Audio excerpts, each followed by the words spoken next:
So I really want to congratulate all the women, every other person, our foundation, the people that have made this happen. Because if you don't take that step, you will be wherever you are. Amen. Okay, so let me tell you how important reading and writing is. It is so important that the only way God can communicate to people is through reading and writing. Did you know that? For those that are Christians, the only thing that guides everything that you do is what? And God had to make Moses to write it, the first 5 books, and then other people to write it. I don't know if you get what I'm trying to say. Meaning, reading and writing is everything. See, if you don't know how to read and write, I don't know what to say. Yes. Okay, you're counterfeit. Yes. You're not a human being, you're counterfeit. I will tell you stories so that you know that what I'm saying is true. I'm not telling you stories that they told me, things that I've seen. I grew up in a village, and things used to happen. Some people will go to the police station and they will not come back. And when I got older, I realized the thing that happened. That maybe they caught them, they stole, in the village, people steal chicken, they steal pumpkin. Or maybe something really bad happened and they are looking for who to hold. So the police will now come and write statement and tell them to sign. And they will sign. Did you know what they signed? Because they can't read and write. Again, I'm not telling you story that somebody told me. I'm telling you life story. Police wrote there that I can confirm I'm the one that raped somebody. And the man signed. And he died in prison. Yeah. The power of what you have gotten today, nobody can take it away from you. Yeah, nobody can take it away from you. It is yours. If you wake up, if you sleep, wherever, nobody can take it away from you. So I was privileged to see my 2 grandmothers. So I'll tell you the story of my 2 grandmothers. One of the saddest days, my father's mother, she's a very happy person. But one day I came home and I saw she was very sad. She was, and I didn't know what. So I tried to, Grandma, what's the problem? What's the problem? She couldn't say. But she just told me, come and help me write my name.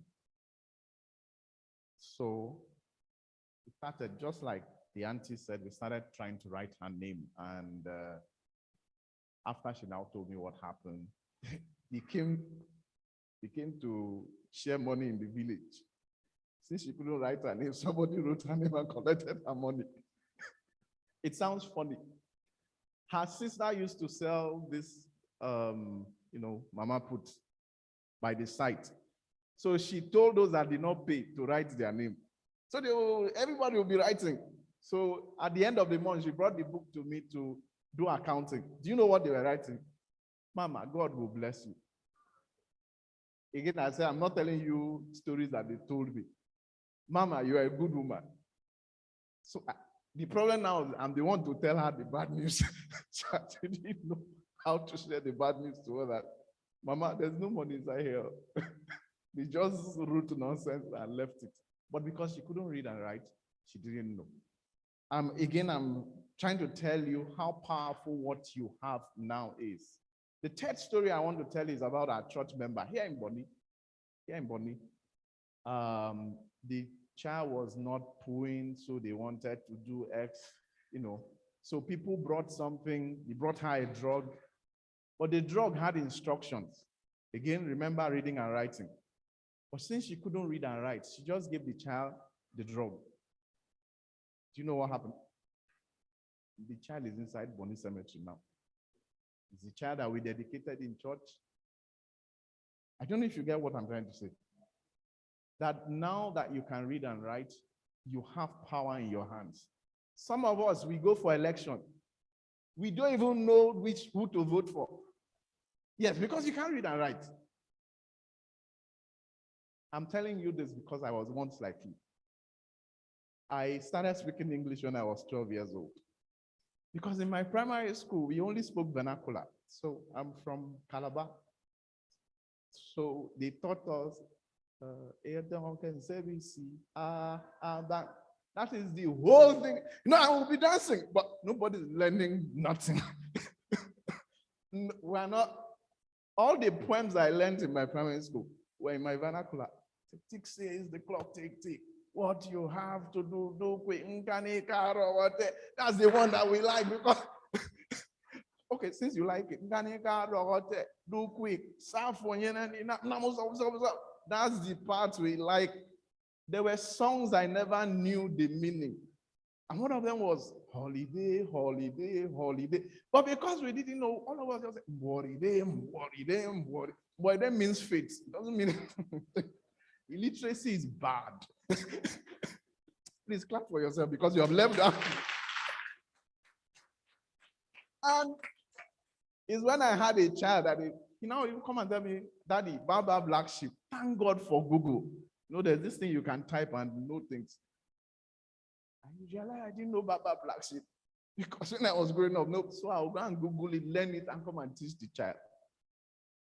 The other thing, which is the most important for me that most of you have now that you may not realize, is that your children will never be uneducated.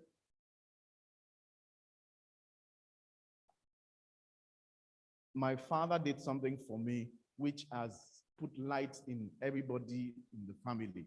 My father didn't have anything. My father drove the first car my father drove is me that bought it. And that was when he was 59 years old. But he said he has seen so many things in life and he realized how important education was. So all of us had to go to school. So when we are doing assignments and we give him to mark, I didn't know he didn't know what he was marking. It's now that I know that he didn't know what he was marking. But he just made us go to school, ask questions. And today, everybody is a graduate. What that has done is that nobody in the family will be an illiterate again. And that's what, now you can mark your children's assignment. Now you can go to school and engage the teacher. Now you can face, things in life. Now you can read. Now you can go to bank. And if they give you something, you can read it and know what you're signing. That you're not signing that all this money that is in my bank, you can take it. Oh, people do that, actually. Okay, you live in Bonny. Some part of my life was in Lagos. They will write it and you sign it, and the person will take the money. And you now say it's Yahoo. It's not Yahoo. You signed it with your hand. They will show you. They say, read it. I can't read it. Okay.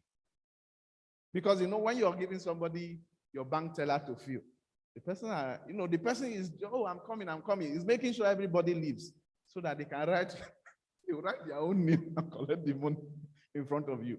Illiteracy is bad. It is.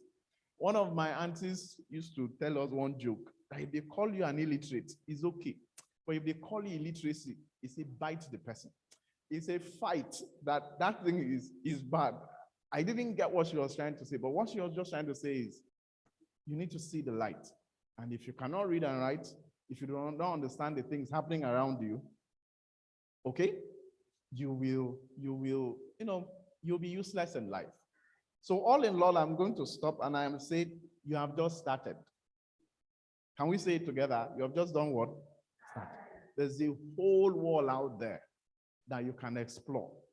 There are things to learn. I like what their auntie said, baking. Some people, it's not that they can't bake, but they can't read the instructions. So they try to memorize everything, but how many things can you memorize? When there's a husband to take care of, there's a child to do this, how many things? But now you can document, you can write things down so that you can remember. And I want to thank H.E.R Foundation and all the teachers and everybody involved that have made this happen. So now you are now the evangelist. Please go and tell others that come and see the light, come and write, come and read, come and know the things that is happening in life. And so that you will make your lives better. And so that you will live a meaningful life. So that when people are talking, you can talk. In my JS1, the school I went to, so my father moved me to a very big school. If you ever grew up in Calabar, it was St. Patrick's College. So when they took me to St. Patrick's College, my classmates felt I was deaf and dumb. It's not that I was deaf and dumb. I just couldn't. Everyone was speaking English. They say, how are you? I'll just smile. And look at and that was, I'm just trying to tell you, But by JS3, I was able to engage people. I was able to ask questions. And I left that school as the best student of that school. Yeah. So all in all, I'm just trying to tell you, you have powers in your hands. Please use it well. Express yourself, define yourself, use it to help your children. And if your husband too cannot read and write, tell him there is no shame. There is no shame. You know, when, like that auntie said, when you learn how to draw A, is your own for the rest of your life. My mother, if my mother wants to abuse you in my house, she'll say that even if A is as big as this house, you walk under it. But now, you know, you can't walk under it again, you know, because you now know what is A. So I want to thank you for listening to me and my stories, and make the best out of your life. Thank you, and God bless.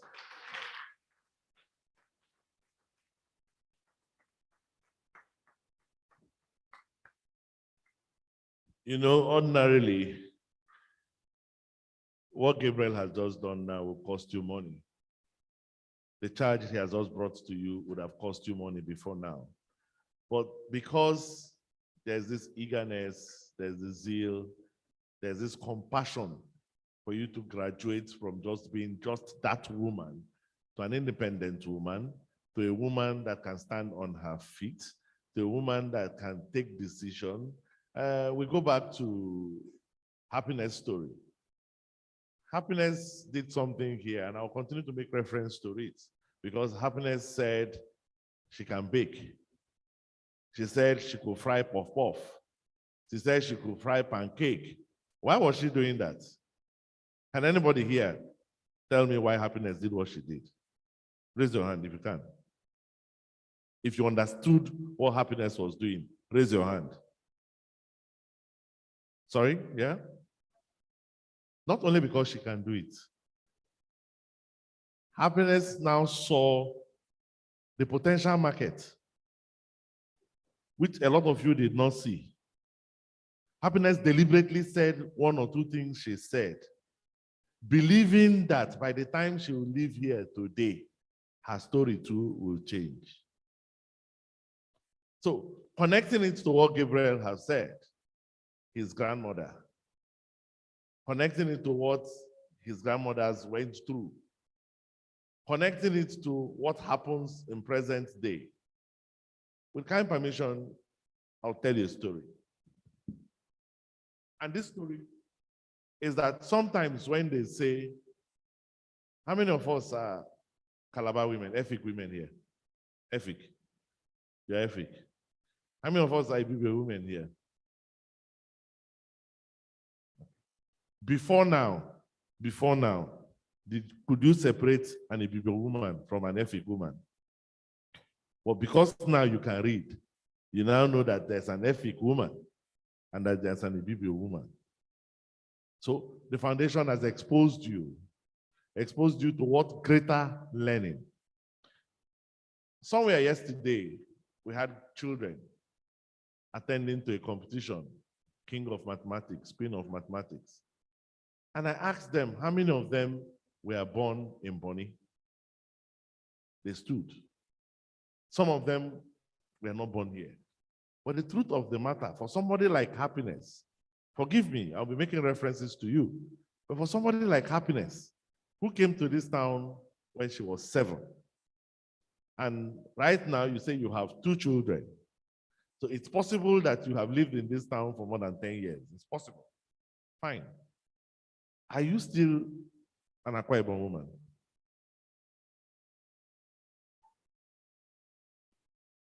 You're Jumbo. Oh, please.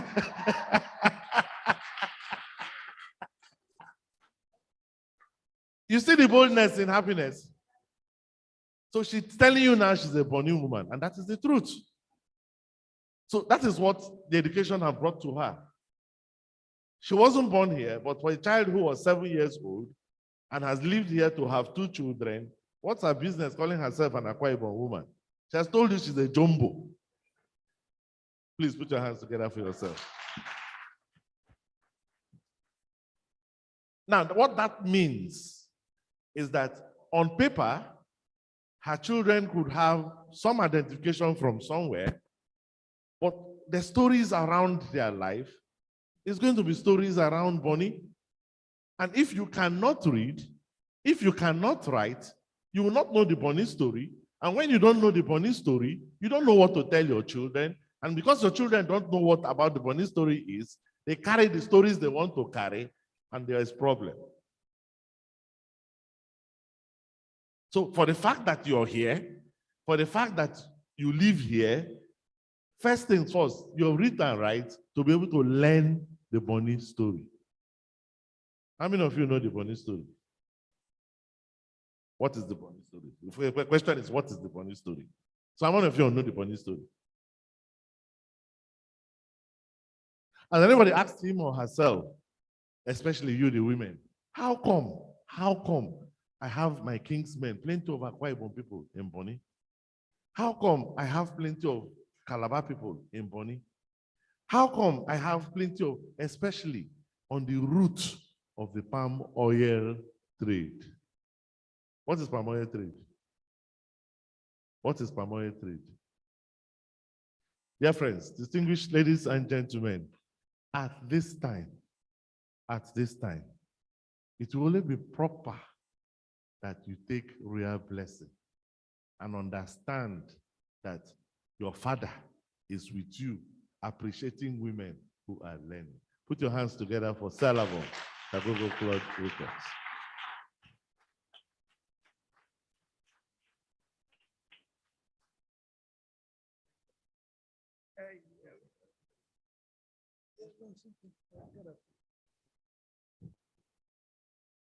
My daughters, my friends, I got this invitation a few days ago when the lady came to the house to ask me to come. And I promised I would be here, forgetting that I was to go to Abuja. I returned from Abuja today. I had to find my way back to be here.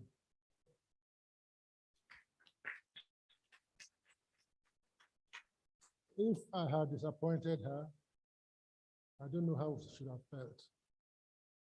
So, with the kindness of our very close company here, let me sell the LNG for a while. Gave me a lift this afternoon at 12 noon, coming to Bonny at about 1:30. I'm still in the dress I wore from. I want to appreciate women for what you have done for yourself. God will bless you. If you are not literate, you don't know what you're missing. I want to tell you a small story. I lost my mother when I was 11 years old. I had the typhoid fever, General Hospital of Port Harcourt. But my grandmother was the one now looking after us, myself and my younger sister.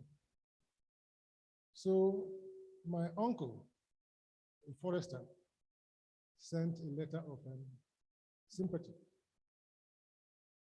Because when my mother died, I was asking questions, and where is she? My grandma would tell me she's in another ward. Until this letter came of sympathy from my grandmother, and she gave it to me to read. That's how I got to know that my mother had died. And my grandmother almost cursed. See the experience I'm there. Once you can read and write, you have conquered the world. I'm not a person of too many words, but that I was called to come because our women, not just because they're from Bonny, are now focused on educating themselves and make sure I'll be here. My flight was for 1 o'clock. My son was going back to the UK at 8 o'clock. I took him to the airport in Abuja. I was in your place from 10 o'clock till, because I made sure I had to be here. So, there is nothing wrong with learning. Don't be ashamed when you don't know, ask questions. My mother had a cousin who came from Azumini. His name was Alfred. When he came to serve us in the house, he couldn't read nor write. After serving, he had to go to school in the evening, Christ Army School on Creek Road. Alfred grew up writing better English than myself, who was in class 6. So my sisters, now that you have this opportunity, don't let it slip from you. Teach your children. Find some time to sit down with them and teach them. I was listening to what Happiness was saying. In our days, we had what we call Queen Prima, IT, eat, CAT, cat. Those things were things the British brought to us, but these days, it's almost going into oblivion. A fat cat sat on a mat, that kind of thing. Queen's Prima. I wish through friends, we can start developing something like that so that we can teach these children. Find some time for them. I go to work and I see kids in the morning hawking when they should be in school. I know things are difficult. They can still do that, but let them find some time. If it's 20 minutes a day to sit down with them and teach them something. If you can't even do it, find somebody who's gone to school to teach them these things. Please, I'm very pleased to be with you here. God will bless you, and more of you who are still on the fence trying to read or write, you will get it. Bless you all.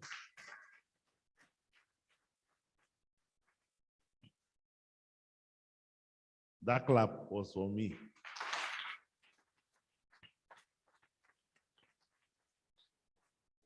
He has encouraged us. He has told you even his own story to be able to encourage you, the woman. The world is moving. And I believe that they say when you equip a woman, you have equipped a nation. So when a woman puts up a smile, that smile changes a lot of things. It's that smile that she is putting up that gives her the confidence to be able to look up at her husband and say the things she should say that will help the house to grow. Because she's wearing a smile.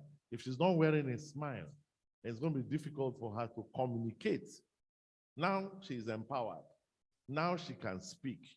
Now she is liberated. But with a smile, it makes a little bit of what? Difference. Now, a little drama, small play, then we take it to the next level. Smile, everyone smile. Smile, everyone smile. All of your troubles will vanish like bubbles. So smile, everyone smile. Clap, clap, everyone clap. Clap, everyone clap. All of your troubles will vanish like bubbles. So clap, everyone clap. Thank you, my own Lord. Thank you, my own Lord. When you have thanked him, he will bless you always. So thank him, my own Lord. My sister Ruki, could you please step out?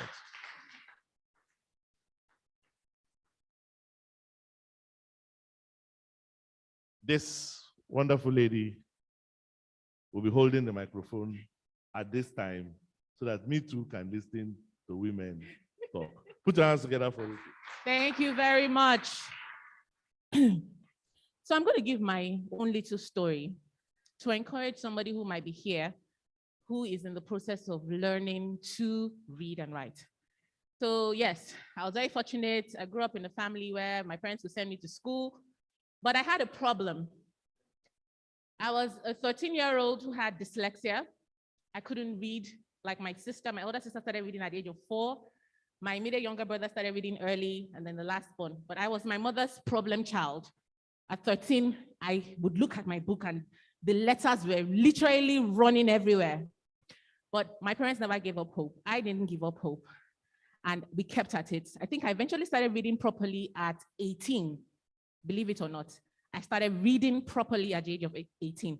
So there is something that they call dyslexia. I'm just saying this so that you won't get discouraged if you're finding it a bit difficult.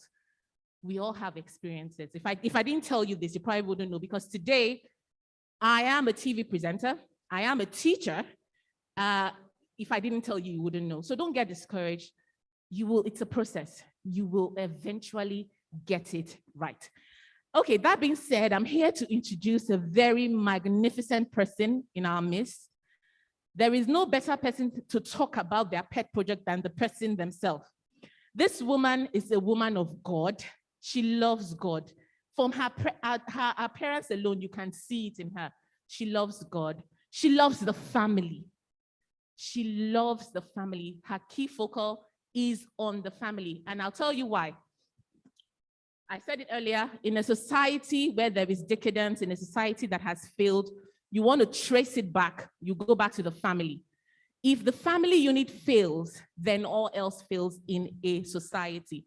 And hence, our founder of Pearls with Eno, Mrs. Eno Taiwo, has taken it upon herself to reach out to the family, to go deep into the society and figure out why the society might fail. She's here with us this hour, and I want us to please give her a big, thunderous round of applause as she comes up to talk more about the Pearls with Eno Initiative. Please keep it going, Miss Eno Taiwo. Welcome, welcome, welcome, welcome, welcome. Thank you so much, ma'am. Wow. Good evening, everybody. And it's a pleasure to be here.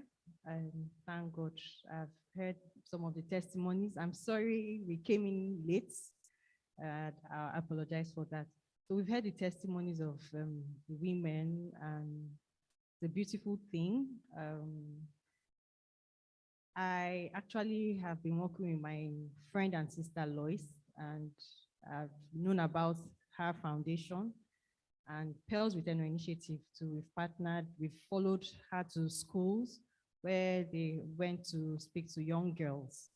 So the beauty about life and purpose is when we learn also to collaborate, because at the end of the day, we are all working towards one goal: getting better individuals, making individuals better, the society at large, and the world.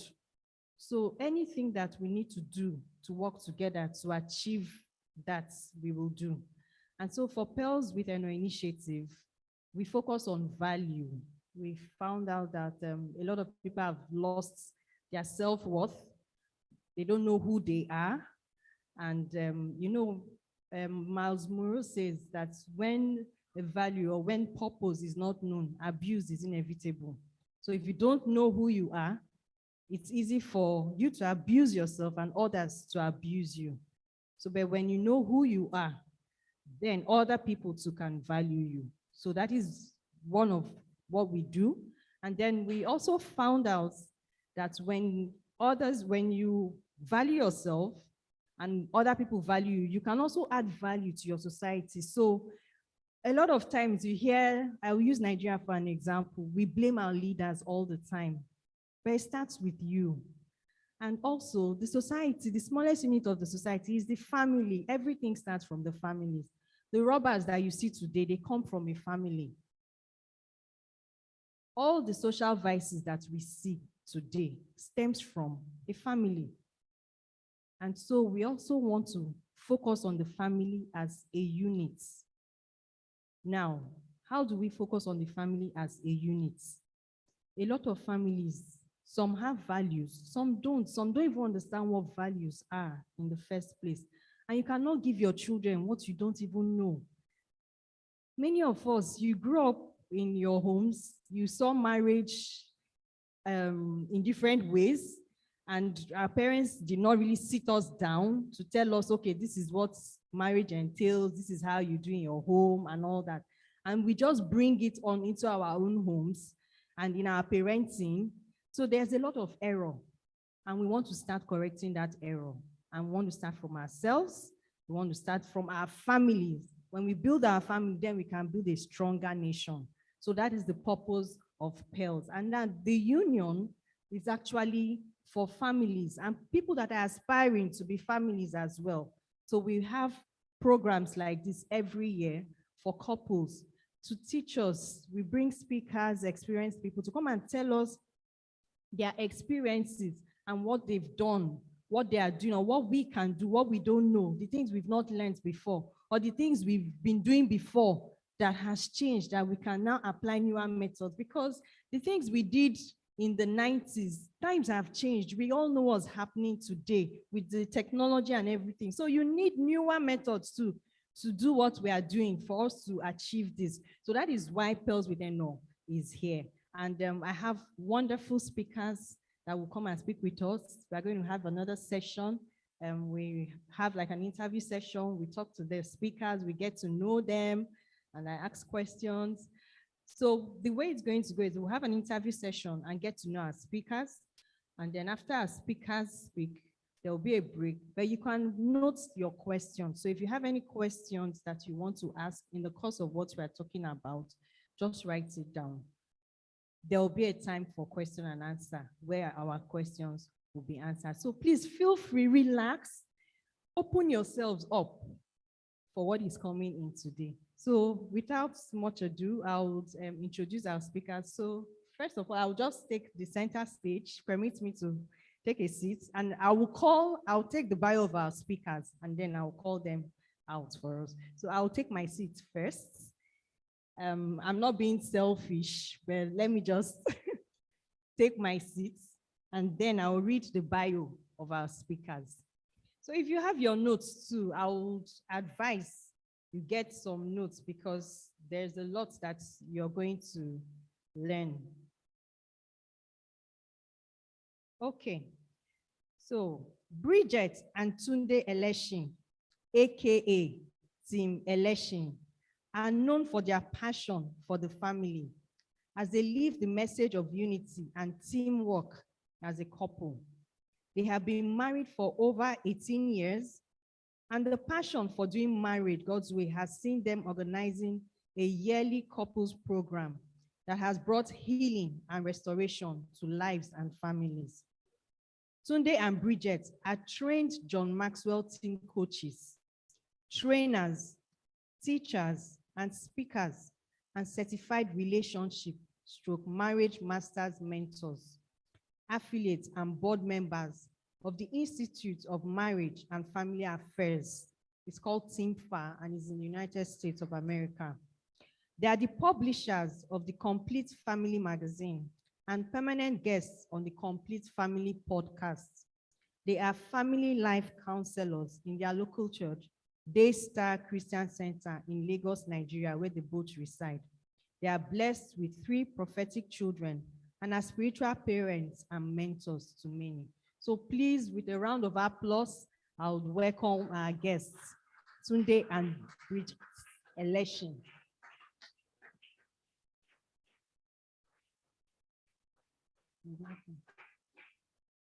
You're welcome, ma'am. You're welcome, sir.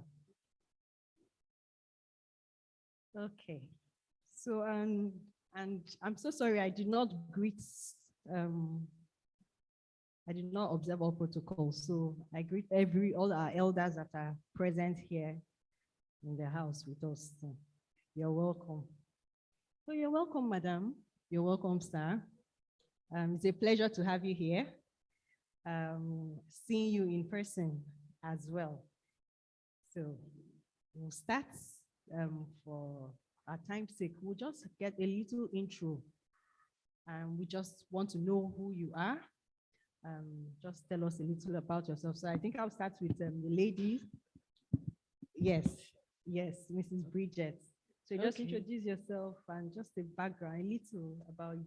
Good evening, everyone. Good evening, our elders in the house. Good evening, sisters. Good evening, mommies, daddies, and just everybody. For the women that have given their testimony, first of all, I want to appreciate you because just hearing you say what that you've learned how to speak, and the good English you were speaking. You speak so well. I'm so proud of you. So please, a round of applause for yourself for coming this far. God bless you. Okay, so I am Bridget, and this is my husband, Tunde Election. We've been married for over 18 years, and I'm the first of 8 children, while he is the fourth of 5 children. We met during NYSC, so we are the people saying Nigeria must not break. Because without NYSC, there's no way I would have met an Ekiti man that was born and brought up in Sokoto. I am a Bini girl with an H.E.R mother. So at the end of the day, I'm so messed up that I am Nigeria myself, okay? So I am one of those that believe that Nigeria should remain one. So for us, as married couples, we've had our ups and our downs. We have 3 children, 2 girls and a boy. And basically for us, what we do is an engineer. He works, but I am what you call a domestic goddess. I'm not a housewife. I call myself a domestic goddess. Okay? I stay at home, but I make things happen for my husband and for every other person. So when you say a housewife, I tell people I'm not married to the house. I'm married to this gorgeous man, but I'm a domestic goddess because I make things happen. So whatever you call yourself is what you become. So nobody calls me a housewife. I'm a domestic goddess. So that's my introduction. A round of applause. Thank you, sir. Me too. Okay, okay. Again, I want to standing on the existing protocol. So I celebrate you, sir. I came in when you were talking. God bless you for your lovely speech. I appreciate it. I am very proud of. We were watching it on the internet because we were stuck coming in, and we, like my wife said, we had some of those beautiful stories.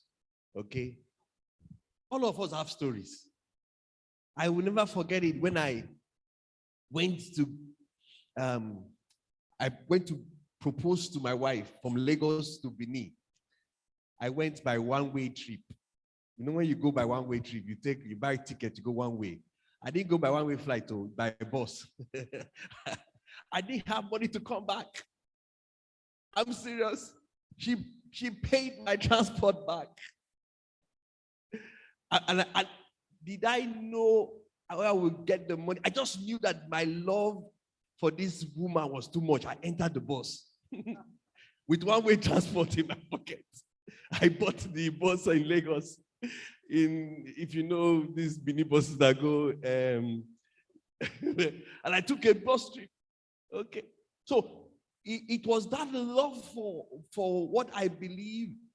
We did not at that time. This was 2001, 2002. We met in NYSC in 1998. We served together in Gombe. Gombe is close to Jos. Beautiful place, and the government sent us there. I was brought up in Sokoto. My parents, I'm from a family of 5. Like my wife said, I'm the 4th child. My parents grew up in Sokoto. They came and they settled in the north. They loved the north. But NYSC pushed me to the south. I want to tell you a story how I met my wife. Towards the end of NYSC, my wife, my boss, and also someone asked me, "Today, you have a girlfriend?" I said, "Okay, I don't get a girlfriend. I didn't have a girlfriend then." And my wife was we served in Ministry of Works together. There was nothing they were working, it was Ministry of Works. So we served there, and I looked at her, and I asked her, "Will you follow me?" She said, "Yes, I'll follow you." So we went to my boss's house for a farewell dinner. He's a Hausa man. He made, instead of tuwo, I don't know if you know the Hausa people very well, they make all this stuff. But he made good rice for us, rice and stew and all that. After he finished making the rice and stew, my wife packed the plate and wanted to go and wash in the man's kitchen. If you know very well, you don't enter a Hausa man's kitchen. But the boldness and the courage and the character of packing the plates, I was surprised. And immediately it entered my spirit that this is a wife material.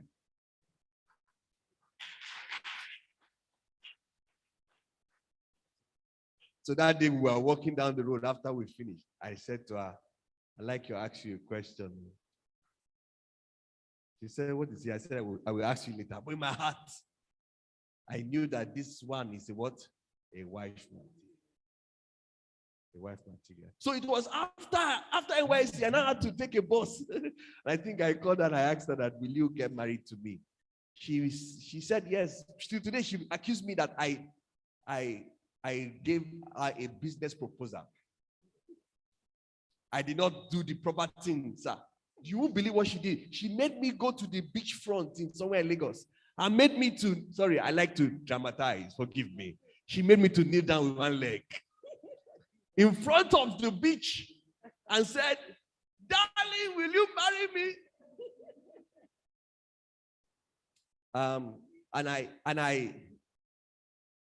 Yeah, thank you very much.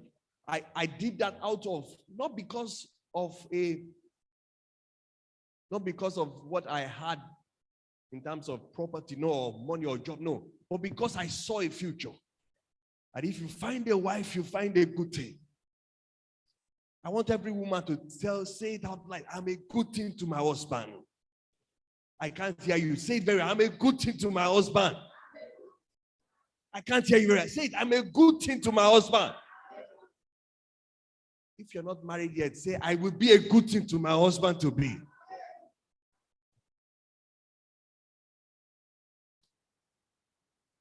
So that day, I will never forget it. I remember that story.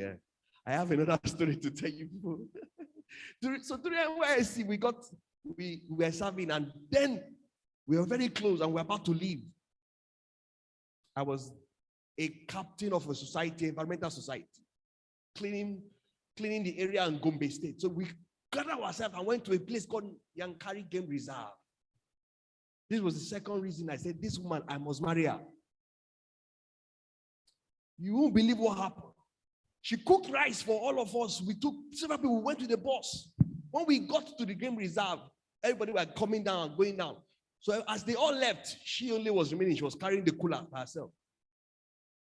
So I came back to check her. When I came to check her, I saw her struggling. She put down the rice down in the game reserve. It's like forest. Monkey used to go around. Chimpanzee.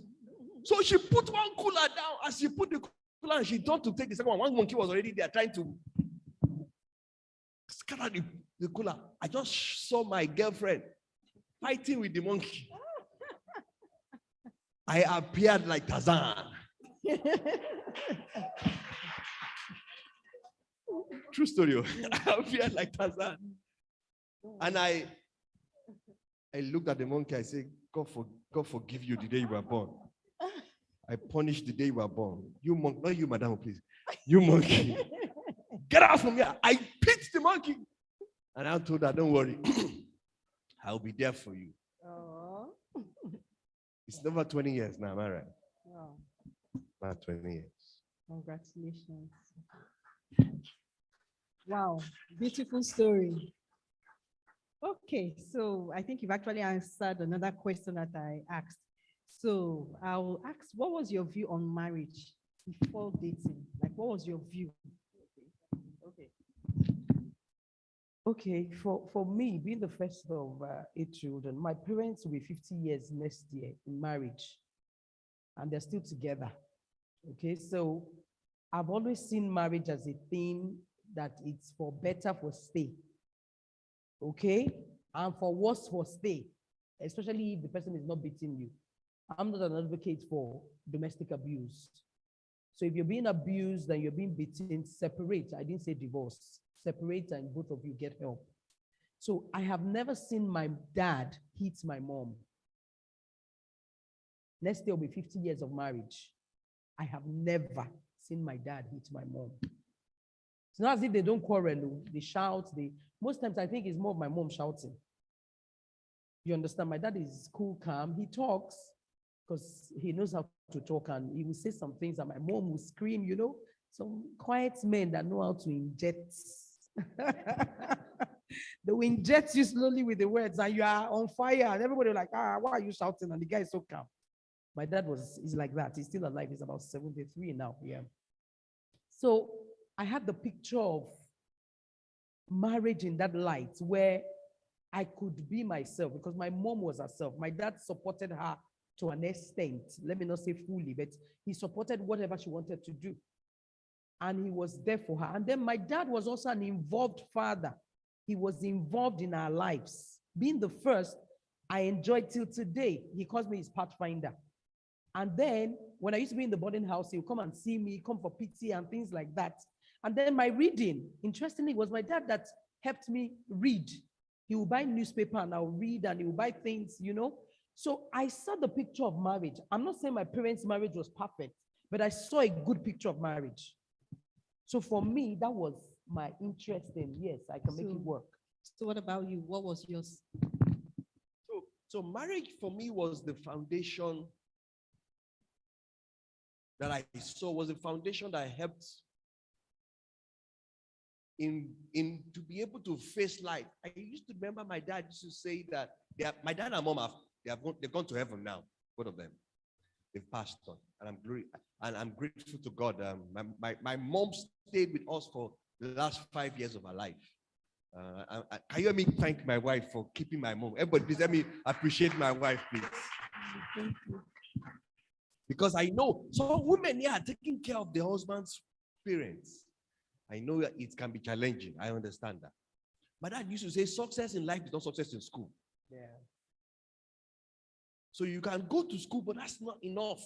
You must make sure you are adding value afterwards. So marriage for me was the foundation that will help the child. So I want to beg everybody that is in that space right now. Your actions are affecting your children. Your actions are affecting your nephews. Your actions are affecting your neighbors. Your actions, the way you are. My wife used to say that you are from a school of daddy and mommy university. How you saw your auntie or uncle do marriage, that's how you will do it. Yeah. So the way I saw it was the way my dad did. The way I saw it, I said, I want to, say this very humbling statement, and I'll be shaking a lot of tables here today. My wife used to she talks in radio stations. I told our host this story. So one day, she went to talk in Lagos radio station, 8 p.m., big time. And my son went with her. He was 9 years old then. He's now 13. And the Bobo liked to talk. He talks very well. So the producer was very impressed with him and asked him, David is his name. David, come and join your mommy in the radio station. This is the whole of Lagos listening. They were now asking, David, what is the one thing you don't like doing? He looked at the producer and said, do you know one thing I don't like doing? I don't like washing plates because daddy doesn't wash plates.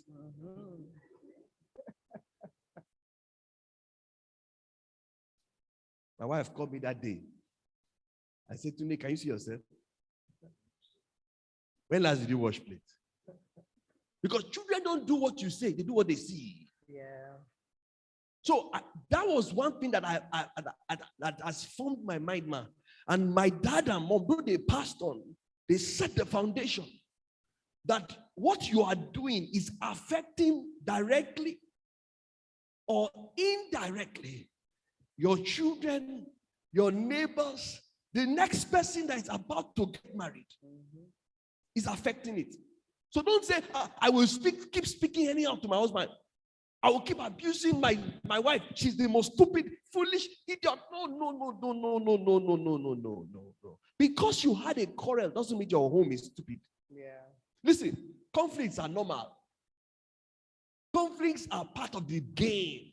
Tongue and teeth, they quarrel. Is it because you have a small issue, you now cut your tongue out? No, sir. You chew that meat, chew that chicken, it was so sweet, sorry, that you bit your tongue. Is it because of that you now cut out your tongue? No, you don't do that to yourself. Okay, so that was the concept of marriage that I carried. that I carried. And that helped me, that my actions affected the way I do life. It affected the way I see my children. It affected the way I see the people around us. Because it can either make people want to get married or continue living it in the right way. Or marriage is the very, very stupid thing on earth. Wow. Thank you so much. Now, please, a round of applause. Okay. So I'll just ask you a very quick question. I could just push the mic at you now. So from what you knew or thought about marriage and what you have experienced, any difference? Okay, basically, there's a lot of difference in the sense that when you're getting married, since it's from daddy and mommy university, the way your father or your mother did marriage is how you want to do marriage. But the person you're married to is also coming from another background.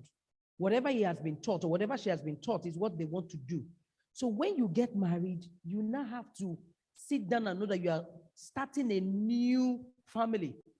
So you bring what is good from this side, what is good from that side, and you add it together. So when we got married, I'm the talking type. I'm totally extroverted. My husband is an introvert. Right now, it's almost reverse. You think he's the extrovert and I'm the introvert. No, you talk more than me. So now you think it's the opposite, but that's what marriage does to you. So he's quiet. You can't keep two of us here and go out maybe 2 hours. You won't meet me here, but you'll still meet him there. So we had to manage ourselves, our temperament. What he wanted was a quiet woman. His mom was quiet. So he wanted somebody that would be quiet. I mean, I'm all over the place. You know, and then I am vocal. The mom was not a woman that talks too much. So he wanted a replica of his mom. And I used to tell him then when we got married, Tunde, I'm not your mother. So don't, look at me as if I'm your mother. So we had to sit down, work on ourselves, and look at our temperaments and where we're coming from and where we were going to. My parents had value, but they didn't spell it out. They had things they stood for. My dad would say his name in Benin means respect. So don't mess up his name. So if you're going to school, we'll tell you, if they catch you here, if they do this to you, I won't come to the police station. If they do that, so we tried to keep his name. So getting married, I saw that my husband had similar values. Oh, I don't want anything. I don't want you with this person because of integrity issues. So we had to sit down to have our own values. So right now we have values as Timeleshi. He spelled lifts, Lifts, love, integrity, faithfulness, togetherness, and service. But my parents didn't have this. So what I saw was good, but what we've created, as far as I'm concerned, is better. But if we did not sit down to agree, to say, he's coming from somewhere, I'm coming from somewhere, let's agree together and sit down and make sure that we're going towards the same direction. Two cannot work together except they agree. If we decide to walk from here to that place and we don't agree, we can't get there. So we both had to agree. So it wasn't about where we were coming from, it was about where we were going to. And we worked at it, and today we're still making progress, but God has been good. So what I saw with my parents, it was good and it's still good. They still have a good relationship, but I think in my own head, what I have now is better. So we've added to what we learned from our parents, and we're doing better than what they did, because it's always good. They said the part of the just shines brighter and brighter. So let your children copy the good part from you and add to it to make their marriage better than yours. My parents' marriage shouldn't be better than mine. And I don't expect my marriage to be better than my children's, so their marriage will be better than ours. And let it continue that way. Thank you, ma'am. So, okay, so in the case of, we have single parents, we have single moms, and all that. Now, what advice can we give to them? So some are based on circumstances, some can be the loss of a loved one and all that too. So yes, there are some might be in a union, but might not be legally married. And so let's just talk to different sets of people, because we have different categories of people here. So thank you for that. Life is not a straight line. And that's just the truth. And because stuff happened doesn't mean you should sit down and pity yourself. No. You are created with goodness. And that's why this foundation, thank you for the Pearl Foundation and the H.E.R Foundation for what they're doing to the ladies here is really appreciated, you know. Now there are different categories, and my wife will also speak about this. But this is my view. There are the category of people that either you lost a loved one, or you had a baby, or you are living with someone that you guys haven't yet tied the knot. I want to let you know that marriage is beautiful. Building a home is beautiful, number one. Number two, I'd like you to know that, please, having a home is possible. It's possible to find a person that you will be committed to forever, and he be committed to you forever. It's possible. All it needs to happen is knowledge and understanding. So for that lady that either you have a baby, don't throw away that baby, because that baby is not a mistake on planet Earth. That baby that your son or daughter or children have clear destinies that are bigger than you can even think about. I'm serious. So don't give up on them. Very true. So what I will encourage you to do is start thinking, one, how do I get knowledge to set up a home? Lord, if there's a partner around me, if there's somebody around me, reach out to the executives of the foundation and ask them, is there a training I can go for to help me to be a better woman, or a better mommy, or a wife material? Is there a training? Because I'm telling you the truth, you have to break away from daddy and mommy university, meaning the way you used to do it, if you want something different. There is a saying that if you think this thing will change and you don't do something different, sincerely speaking, there's something wrong in your mind. It's called insanity. You have to alter the direction. You have to do something different with your life. And that comes about by knowledge. So two knowledge I want to just give you today that will help you if you are in that space today. Number one, knowledge, please. Okay? Don't give up on your child. I've spoken about that. Every parent is a caretaker. You are a caretaker that God has given you to take care of this child from a duration, from where he is now to where he don't make that child make the same mistakes you made. How do you do that? Introduce the person to mentors, to trainings, to proper schools. And I'm sure they're around here today. I'm sure if you stand in the foundation and ask them, please, this is my daughter, how can she learn sewing? How can she learn a trade that I did not learn? How can she make sure that her life is more valuable than what she is now? And I'm very sure, okay? I'm very sure the foundation, they have those trainings in place. Applied knowledge gives you leverage, gives capacity to influence and be influenced. Applied knowledge, it helps you to be able to be empowered. Applied knowledge, when you have knowledge, it gives you light. Light gives you understanding. Light gives confidence. Then you can be a blessing to humanity. So that's the first thing I want to say. Second thing I want to say, please, is every woman, you are a help suitable to a man when you get married. Help suitable means that you help the guy in his career. You help him concerning his destiny. You help him concerning his emotional balance. I won't lie to you. I don't know how to. This coat I'm wearing is my wife that got the tailor. I'm serious.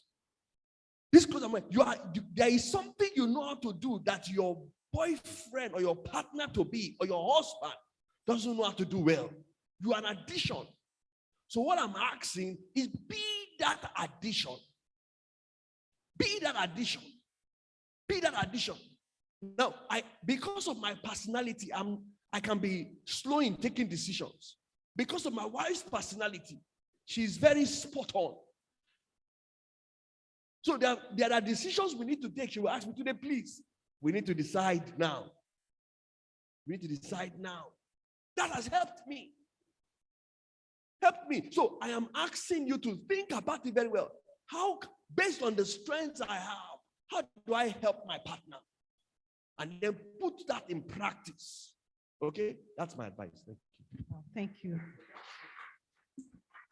Okay, for you that is a woman, first of all, what I would say to you is, please know you, know yourself. Not everybody is your husband. Know your person. Know your weakness, know your strengths. If possible, know your temperament.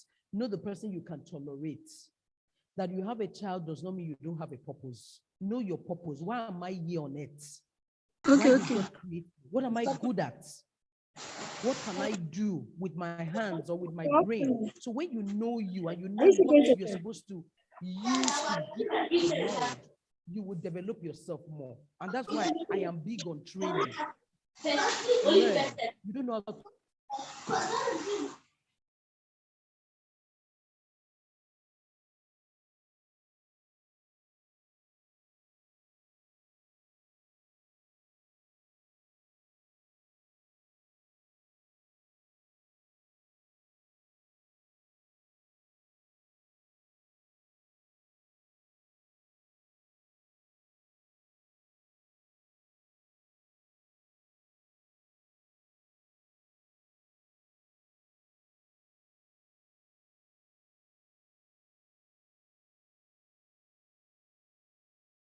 Then what happened? The father got somebody that gave him cow and he gave her out in marriage at a young age. And she had, I think, about 5 children. But the man was abusing her, but she still stayed. But somebody came to her city and said, what do you want to be? And this was a girl that didn't go to school, in quotes. And she said to herself, I want to earn a first degree, a second, a third degree. She wrote her dreams on a piece of paper, went somewhere around her compound and buried it in a can. As we speak, she's a doctorate degree holder. As we speak, because later she went to America. The husband was still abusing her. They deported him back. But right now she has a PhD. She has a foundation. She has built a school. This was somebody that never had education, begged to go to school. For Oprah Winfrey to even donate to her and say she's our favorite guest on the show. Because what it showed was her resilience to say, I will go to school. I will get educated. If you educate a woman, you educate a nation. Even when we are not educated, we have native intelligence. Like sometimes I tell people, I say, it's schoolwork I have more than my mom. Because at age 30, she had built her first house. If it's by property and money, she'll go to the village, go and sell drinks with pickup and things like that. Very industrious woman. At 30, she had built her first house. At 30, I can't remember what I had. If I had spoke. It was only education. Are you getting me? So please don't say because I have a child, my life is on hold. There's a purpose for that child, like my husband said. Find the purpose and ask God, why did you make me? What is my dream? Then know yourself. Know what will motivate you, what will be, and then keep following the right people. Have role models that are going somewhere. Have people that can encourage you, even if you don't know how to speak. Do you know if you really sit near people that can speak good English without going to school, you start speaking good English? It will rub off on you. I speak pidgin English a lot. I learned it in Benin. My husband did not know how to, but now he can speak. Why? I've rubbed off on him. Speaking pidgin, even our children. Sometimes I'll speak like, Mommy, what are you saying? They have started speaking pidgin. You understand what I'm saying? Because normally they shouldn't. But because I speak pidgin English, I grew up with pidgin English. So I'm now speaking it. And thank God, pidgin English is to the world now. Even BBC, everything is pidgin English. Very soon, you will be learning pidgin English. Are you getting me? So what am I saying? Don't sit down and feel sorry for yourself. Take care of your child, give the child a better life, and make sure if the child, what the mistakes you've made, they shouldn't make it. And then if you need to marry, please look at the person you want to marry. Is love me, love my child. Don't marry a man that you will give up your child's life for and say, because I want to be a wife.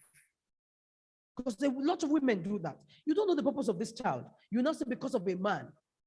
And then don't marry a man that, God forbid, will start sleeping with your girl child. Because there are plenty, sorry to say, men that are going nowhere. And in saying they want to marry you, they become, they abuse your children. So please, I'm not here to bash men. There are good men out there. But please look at the man and know that it is love me, love my child. And marry a man that will take care of you. And you will take care of the man. You as a man, you are a bridegroom. You must groom the woman to become everything that God has called her to be. So don't say it's the woman, because women will always say, I'm helping. But the man is not helping. So it's not about the woman alone. It's about the man as well. Marriage is two of us becoming one. So if my husband is not supporting me, I won't be here. If my husband is not pushing me to become everything, I won't be where I am. So when men say, oh, my wife is not helping me, are you helping her? Are you grooming her? Are you supporting her? Some men will say, by the time she starts speaking English, she'll be speaking too much English on my head, so she shouldn't go to school. That is wickedness. It's wickedness. If you groom her, she will help you because she's destined to be a help suitable for you. So please, let's pay attention to ourselves first. Know your purpose. And don't say, because I have a child, put your life on hold. God has a purpose for you, has a purpose for your child, and you will make it in Jesus' name. Amen. Thank you so much. Thank you so much, ma'am. So before we go on a break, we'll go on a short break. I'll just ask one more question. So both of you, before you married, I believe you had your individual plans, but right now, both of you are here sitting with me. So how did you now align your purpose together? Okay. I found myself, I found myself early in the sense that I had a sense of purpose early. And then I was exposed to books early. So I started reading. So reading was my way of escape. Till today, I still read. I would rather buy books than buy clothes or shoes. So I still read a lot. So finding myself early helped me. And then I found God early. So as at 10, I think I'd done baptism by immersion and so many other things. I was in the choir doing things for God. And then I started reading books. So I had this sense of knowledge that I'll be in ministry. Either be the one holding the mic or be supporting somebody holding the mic. Or maybe I'm singing and my husband is supporting me, things like that. So that was my dream. That was success in my head. And most of the people I had as mentors were people in ministry. Okay? So basically, that was my dream.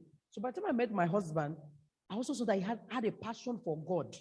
He had a love for God, and he had this genuine love for people. Those days as NYC, we were in the same, as Corpus, we were in the same church. He would say, oh, I want to visit this person. He's going for evangelism. He's doing this. Then he used to meet me as if I was like a caterer. If you come, most times I'm cooking in the lodge. This one will come, I'm feeding, I'm washing plates. Till today, I can wash plates for a living. Okay? So that was how he met me, 7. So in my head was like, let's get married to this guy, because I knew that there was ministry in him, but I didn't know how far. But right now, I'm grateful he didn't go into full-time ministry. Okay? Because what I saw initially was the first assurance I got, we're going to visit somebody. I was like, me and my wife ministry, kind of pastor and pastor Mrs. was what entered my head. And I was like, why am I thinking like this? But while I started praying, I knew somehow that I will marry him, but it wasn't a full picture. But by the time it became clear, I had to ask God, because I didn't want to suffer. And I know how some ministers suffer.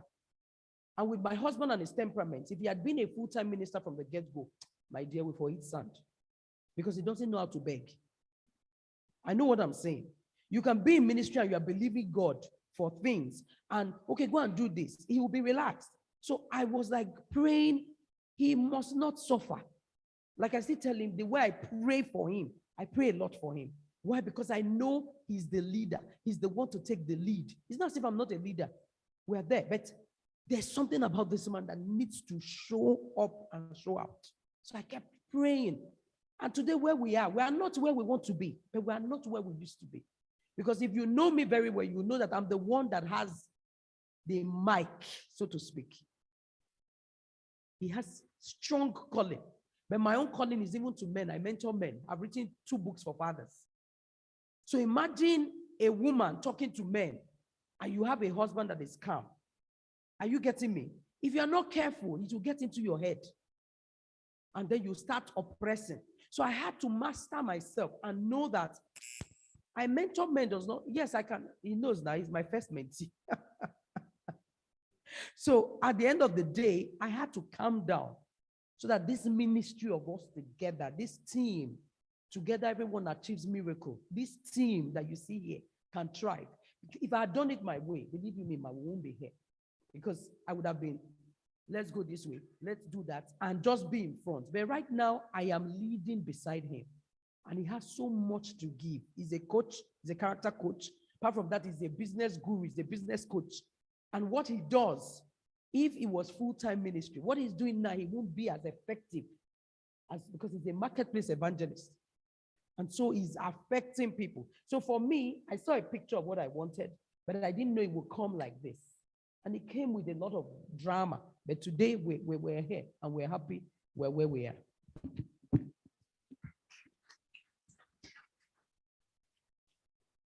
Thank you for going first. So I think, basically what is ministry is really, or giving back, is really service. And I think as a foundation, I'd always wanted to make somebody's life better, not about myself, as a foundation. I will not forget it. When we got married, somebody blessed us with honeymoon. We couldn't afford it, so somebody blessed us with honeymoon trip to go to Ogudu Cattle Ranch. And we got there. Beautiful place. We flew to Calabar. Calabar, they gave us an hotel for one night, am I right? And then the next night, we now went to Ogudu Cattle Ranch. Ogudu Cattle Ranch. Ogudu Cattle Ranch. Thank you. And when we got there, we brought all the people. You won't believe it. They welcomed us, and we just told ourselves, wow, this is a place to bring other couples to come and learn how to do their homes better, to come and see that marriage is beautiful. I want to be truthful to everybody. We have a lot of bad examples of marriage around. I will not lie to you. But like I used to tell my wife, because there is bad example doesn't mean that we should be bad example. I used to tell her, okay? And I've come to discover that there is no home that is not under attack. There's no home. Because that is the foundation of everything. Everything. The person that's made the electric bulb, the person that taught you how to read, your teacher in school, the best teacher in school, either is Mr. Usman or Paul or some of the teachers that taught me, I will not forget one of them, Mr. Vincent. He came out from a home. Some of the things that is driving him, some of it are lessons he learned from his home. I will not forget it. So it was in that process that my wife and I, when we got married in 2003, then we started, encouraging families. If we see somebody that is pregnant, like we saw 2 days ago, we call them and we will join our hands with the woman and say, ma'am, please be encouraged. Your body is healthy. The pregnancy is safe. When delivery comes, it will be quick for you. That was an experience that happened to us. Our first daughter. I just woke up one morning and I just remembered that I have power in my words. So I called my wife and I said to her, your body is healthy. Your pregnancy is safe. When delivery comes, it will be quick. I just got that comfort that you don't have to go through the stress of labor. Our second child, I changed the last word. I said, this body is healthy. The pregnancy is safe. When delivery comes, it will be supernaturally quick. Our second daughter was given back to in the bed, in the hospital bed. Yes. They had to wheel my wife quickly into the delivery room. So when you get home, tell your husband, speak good words on me. Because your words frame me. One of the things I learned, man, on this our part, is that because marriage is a journey, it has storms. And if you're not careful, you will carry bitterness on the road. If you don't know how to forgive, marriage is for forgivers. If you everybody rub your hand together, everybody rub your hand. Rub your hand. Rub it, rub it, rub it.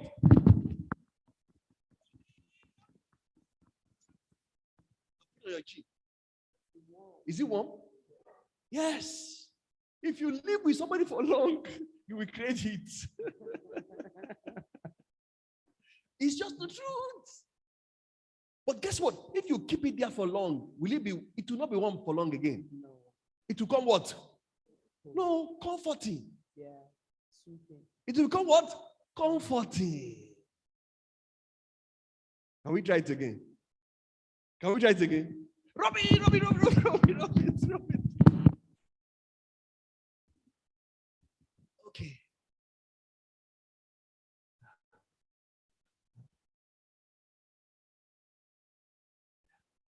I'm serious, comforting. Yes. So you must learn to forgive. And one of the best things to do is practice what me and my wife, we call advanced forgiveness.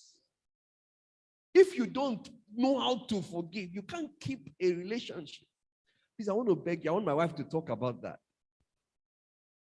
Advanced forgiveness, what does that mean?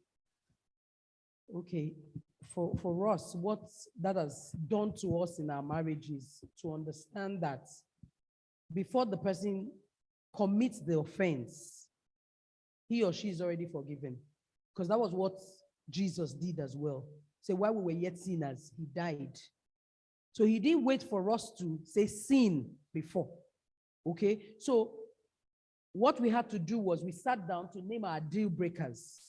What will Tunde ever do to Bridget that will make me say, I won't forgive him, or will make me say, I'm not doing this marriage again? What will I do to him that will make him say he's not doing this marriage again? We sat down. It was a painful experience. What is the deal breakers? You know, some things you would think of, and you would think of it in such a manner, it has not been done, but you're already thinking and you are getting upset. And you're thinking of it, and you say, okay, adultery is there. Okay, lies is there. Oh, dishonesty is there. Oh, you poison me. You understand what I'm saying? All of those things, we had to sit down. What are our deal breakers? And when we got it, we said, okay, you are forgiven forever. Some people will say, oh, what if you forgive and the person now goes to do it because you forgiven in advance? No. If the person truly has the fear of God, that thing will constrain him or her not to do it. So we have learned to forgive ourselves in advance. So if I do anything to him, he will think that Bridget on a normal day will not do something to hurt me. Okay? Maybe there's something that has happened. Maybe, and he will make excuses for me, just as I will make excuses for him. So that has helped us not to be bitter, because it's so easy to get offended and you hold bitterness in your heart. Oh, he didn't do this. He didn't look at me well. He didn't greet me this morning. And the person is not even seeing you. He's not even thinking of you. So you just wake up and say, he didn't even greet me well. Maybe he's quarreling with me. And he's not thinking. Maybe work has occupied his mind. And all you are thinking of is yourself. And this man's mind is not even there. So I will not start being bitter towards him. He doesn't have my time. And I'm not asking him, so is there anything wrong? Are you having challenges anywhere? Is there anything I need to know? You understand what I'm saying? So that you pick up those cues and you are able to help yourself. So we have learned to forgive ourselves in advance. It's not an easy concept, but if you do it, you will walk free and you will walk without bitterness. And the truth about unforgiveness and bitterness, I'm a mental health coach and therapist, is it gives you psychological issues and mental issues. You start having mental health issues. I've had bitterness before, where somebody duped my sister. It wasn't even my money. But because it was under my watch, I was so upset. Let me take this person to prison. Let me do this. Let me do that. I'll be having heart palpitation. I'll be sweating just thinking of the person. And that was bad for my mental health. I was also affecting my stomach and my heart. You know how you get upset and your stomach will be on fire. So unforgiveness will upset your spirit and upset your health. So it's not something you should have. So what I want you to do today is hold yourself. And first of all, think of whatever anybody has done to you. Is it your husband? Is it your wife? And just hold yourself and do a 1 minute, up to 1 minute, maybe 30 seconds. And just think of what the person has done and say, I forgive you. And if it's yourself, maybe you've not forgiven yourself. Because sometimes we don't forgive ourselves. We say, oh, I knew that man was a broke-ass guy, and yet I still followed them and look at the way he left me. Look at yourself and just say, I forgive myself. Because it starts with you. So let's just do that. 1 second, please. Just think of anything anybody has done. Whatever the person has done. Just, if you want to close your eyes, it's okay to close your eyes. But if not, just think of whatever they've done and let go. Say, I forgive you. I let go. Just say it. It's for you. If you want to close your eyes, it's okay. If you don't want to, just think of anybody that has upset you. Is it your husband? Is it your wife? Is it even your boss? Is it your child? There are children that have offended their parents, and the parents are hurting. Whoever has offended you, is it your parents? Just think of it and say, I forgive you. Give yourself that gift of forgiveness.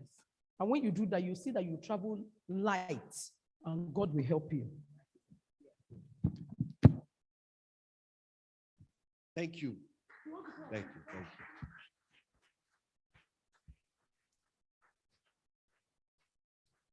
Forgiveness is a gift you give yourself. Let me be truthful with you. We have all messed up. I'm just telling you the truth. So,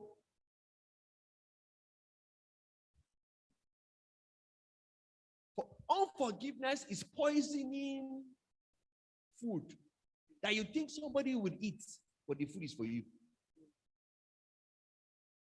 Unforgiveness, and I'm saying it with all sincerity, unforgiveness is acid to the bones. Unforgiveness creates barriers of progress. Unforgiveness have brought down nations. Some countries are still fighting because of unforgiveness. Some families are fighting their forefathers' battles because of one simple unforgiveness. I know this is a very tall order. My wife is asking everybody that is thinking about it. The reason I'm asking to speak is because I want to ask you, please. It's a gift you give yourself. Carry it everywhere. I will not live in unforgiveness. It's a gift I give myself. No matter what anybody does, I protect my heart. I will forgive you. They might take, so you're not a mumu. No, you're not a mumu. You will live with the consequence. But for me, I will forgive you what? Not that I will forget. Please, that's what I wanted to say. Unforgiveness doesn't mean you are forgotten. But over time, the proof of really unforgiveness as the effect of that memory doesn't touch your heart again. It doesn't create bitterness. If the guy is passing from that place and you just see him, just is because you are bitter. You have not forgotten. You have not forgiven, sorry. You have not forgiven. So I am begging you, if you still need somebody to talk with, that's why they are here. That's why they're here. That's why Sister Lois is here and the entire team. Please walk up to them and say, Ma'am, I still believe I'm struggling with this thing. How can I forgive that man? How? Please. It is a gift you must give yourself in 2021. How to live in full forgiveness. Thank you very much, sir. So Thank you so much. And so we'll just go straight to the Q&A because we've been talking all the while, and I know some of us have questions to ask. So our call Mrs. Somina, she's going to support us from there. Mrs. Somina Ekpat will support us from out there. And so if you have questions, just raise your hand and she will coordinate. Yes, we're rounding up. We're rounding up, please. So we just take questions. Okay. So.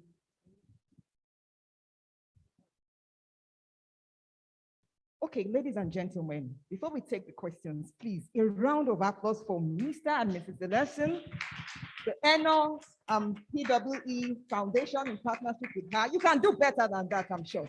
You can do better. We've been thrilled, I'm sure. We've heard so many things. For those of us that came late, I'll just give you a few highlights before we take the questions. It first started with how they met. And Mrs. Ederson told us that she was sure and confident that she knew who she wanted to stay with. And then we also delved into how David, their son, because he saw daddy not washing plates, on the radio station, in air, in front of everybody, he said, I don't want to wash plates. So how do we train our children? How do we treat them? We also took it a step further to make sure that we're touching on every side of marriage. To talk about single parenting, that you're single doesn't mean it's the end of the world. That you're a single mother, you're a single father doesn't mean it's the end of the world. You can still do better because every child has a potential. And then we talked about forgiveness. We capped up today's interview session with forgiveness. I forgive for myself. I forgive because it's a gift. So right now we'll be taking 5 questions that are important. If you have a question that is really heart-touching, you want some clarity around it, just 5. So we'll start with this side. Please, we have a question. Yes, we have somebody. Please tell us your name and you can go ahead with your question. Thank you. My name is Christopher Udo. Please, everything I heard from the speaker, I love it. I want to appreciate the H.E.R Foundation for the vision she has for the women. Gone are the day they said women education ended in kitchen. But today, she have made women to understand that education, without education, you cannot have any future. A mother who knows how to read and write will be able to educate the child when coming back from school. They will give you some certain assignment. The mother will assist the child to know how to do 1 + 1. I don't have more question, but if time will permit me, I have a lot to add to what they have been saying concerning the behavior of how to build the family marriage you desire. You're going to tell us just one very important thing that you have to say that can add to what you said. Yes. Now, one important thing I want to add concerning what they are saying is she has been trying to build women to know how to read and write. Then I want to tell them that they should not end there. After this time, they have to go further and learn the more so that in due course, they will improve themselves. May God help us in Jesus' name. Then also, women must know that marriage is for matured mind, not matured people. If you don't have matured mind, you cannot marry and stay in a home. May God help us in Jesus' name. Thank you very much. A round of applause for that. Women are encouraged to go forward. Do we have another question, please?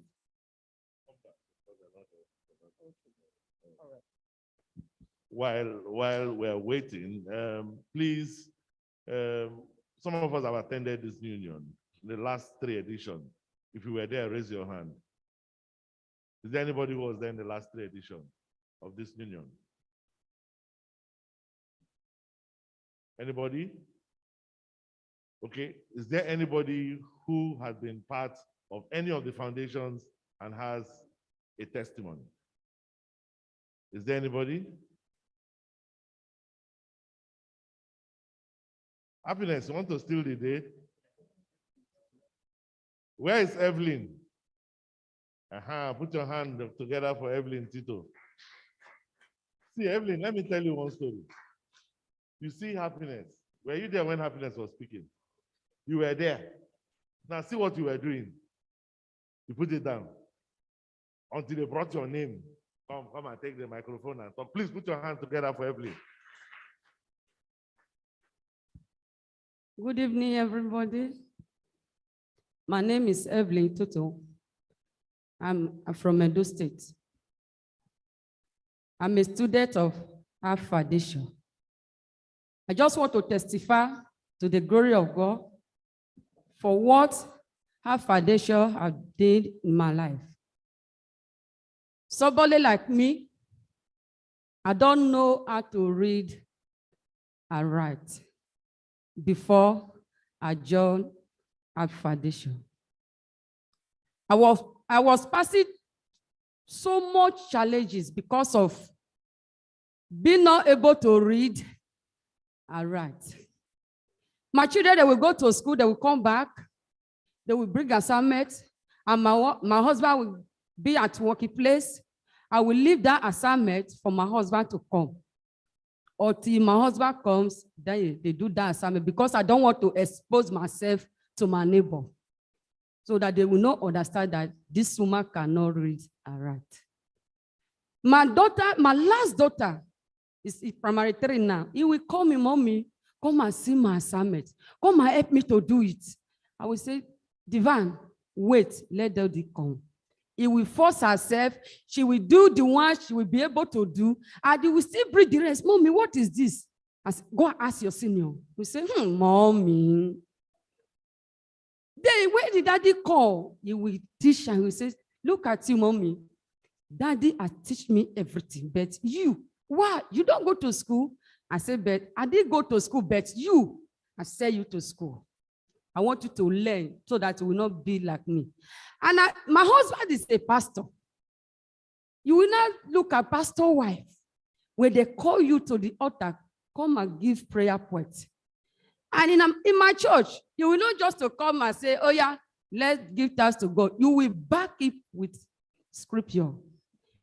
You don't know the Bible passage to read before you say, okay, let's go for this prayer. And each prayer point must have Bible passage that will back it up. True or false? I will not be able to start. And when I joined this class, the first thing I learned, Mrs. Sudo taught us how you will be able to stand in front of people and speak. Before, I cannot speak, just as I start with you now, speaking. I will not be able to do that. For that, they will call minister's wife, pastor wife, because of I cannot read and write, I cannot speak good English, I will escape. I will give one excuse to another, just because I don't want to disgrace myself. Just last July, I saw my choir member.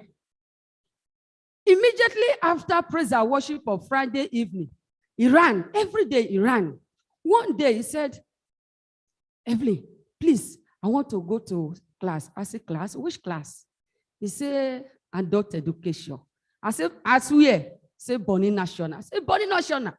I would like to join you people. How much? He said, it's free. Come with your pen and your book. I said, just like that. The first day I attended that class, it was July 12th. Then after everything, I meet Mrs. Sudo. I said, Ma, how much is it? He said, no, just call with your book and your pen. I hope you enjoy today's class. I said, yes, ma. So for that, I never miss class one day. I miss class, no, something really happened to me that will make me to miss class. And I learned a lot. And now I can stand in the pulpit, I say one or two things in the Bible, I can talk to people without fear, and about many women, you are here, you cannot read and write. You have this eye, you cannot use it to see. Not that the eye cannot see physical, but you have something that your eye is supposed to see that you cannot see. You have your ear, you cannot use it to hear. Not that when somebody call you, Mrs. Lagbaja call, you will hear, but you need to hear something that your ear cannot hear. I just want to advise you, call. Our foundation is there for you.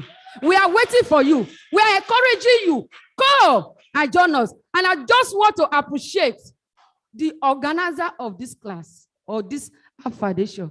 I say, may the Lord be with you. I say, your pocket will never run dry. You never select woman. This one, you are not from Bonny. You are from Edo. You are from Yoruba. I don't need you. You gather all of us together. I say, may the name of the Lord be praised in your life in the name of Jesus. I also want to thank our teacher, Mrs. Sudo, all of you. I say, I want to thank you for your patience with us. It's not easy to teach adults. It's not easy, but they are there for us. May the name of the Lord be praised. And not only learn how to teach, how to read and write, they even give us a skin, how to make palm. As I'm here now, I can make palm to my husband. I can make palm slippers for myself, to my children, and I want to go forward to make palm for the world to wear. And I will use it to make money, not only to wear it myself alone. I say thank you, everybody.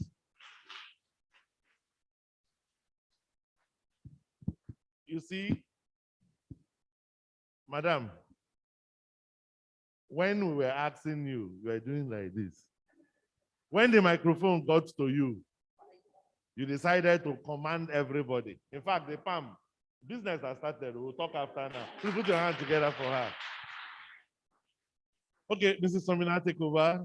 Let's see if you have any other question. We'll make it brief so that we could. Okay, our time is fast spent. We want to take one more question from this side. Somina. Any question, please? Yes, madam, you're doing your hand like this again. Okay, please tell us your name and your question. My name is Precious Gift. I want to ask a question. Mommy and Daddy have told us to say, close your eyes for 1 second and forgive. I want to ask, if I'm forgive, the person still doing it, how long am I going to be forgiven?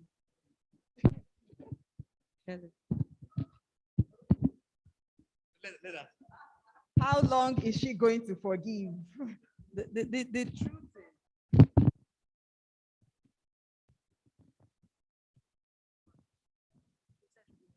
is, okay, basically, if you're a Christian, the Bible says even Jesus was asked that same question. Said 70 times 7 on the same thing in a day. Are you getting me? And the person will not do it up to that time. But the truth is, like we said, forgiveness is for yourself first. As we went out to bid Daddy farewell, now he said something that's the quote, that forgiveness is like drinking poison and expecting the other person to die. It's you that it hurts. So the truth is, the more you forgive, the lighter you will be. So it pays you. If the person is doing anything, is the person's level of awareness. Like, if you ask my children, one of my favorite words to say, they'll say, sorry, mommy, I'll say, sorry for yourself. So before I say anything, they'll say, sorry for yourself. You understand? Why? Because when you say sorry, have you stopped what you said sorry consigning? Or are you still doing it? But there are people that will never say sorry. They'll still keep repeating it. So when they say sorry, I'll say sorry for yourself. Are you getting me? But what I'm trying to tell them, it's good to say sorry, but change the behavior. But sometimes people don't come to that awareness. You have the awareness that this thing this person is doing is wrong. So you now have to give him or her that allowance to say, you know what? If you know better, you will do better. Some people don't know better. That's why they're not doing better. So forgive, please. 70 times 7 in a day. By the time you continue counting it, you'll see that. Thank you, Mom. Thank you, madam. Will that person continue to do that thing? Sometimes some people, they would just want to show that they are superior or to punish you. Am I right? That's why you must be the more matured person. Now, when my wife and I, we have learned an interesting game. We call it 5 by 5. 5 things I like about you. 5 things I want you to please stop doing when there is no it around.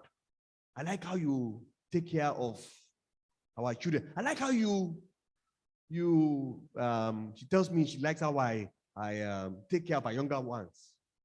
Then she also tells me, today, I don't like how you are too slow in taking a decision that we should take. We need to go somewhere. So have a time that you discuss with that person. It's at that time, ma, you tell the person, this thing you do no good. I didn't like it. Okay? So I'm asking, give the person feedback. But please, forgive. Carry forgiveness with you. As long as you are in this planet Earth, as you leave tomorrow, this night, somebody will offend you. This night. It's just, that's how life is. Okay? Thank you very much. A round of applause for the responses, please. Thank you, Madam Precious. 490 times per day, per person. Man, easy. Go easy, rara. You make a talk for picking. A round of applause again, 490 times. So we have some people online. Do you have any questions from the online community? Any questions from the online community? No questions from the online community. Anyone? No questions. All right, we are coming to the end of today's program. Okay, this is the last question on behalf of the online community. Your name, please, and your question. Thank you. My name is Frida Offen. My question goes like this. Those want to ask, as husband and wife in the house, when the woman will be helping the parents to the husband, assisting them, then the man instead will not allow the woman to give out from his own parents, or the man himself cannot give the wife parents out things. When the woman work, you know the salary that the woman hem, if it's 20,000, and when the woman hem the money, we now collect it. Blah, blah, blah, we use for this. If the woman say, maybe I want to give my parents this, say no. Why is it like that? And for the man's side, we'll be giving out. Okay. Thank you, Madam Frida. Okay. Yeah, it's husband and wife gist, like I say. It's husband and wife gist. And I'll bring in a lot of things into it. When you're getting married, especially as, okay, make I speak pidgin, because now my work. If you dey marry, the first thing when you go know, they say, the papa for this side and mama for this side, now your own. Papa and mama for this side, now your own.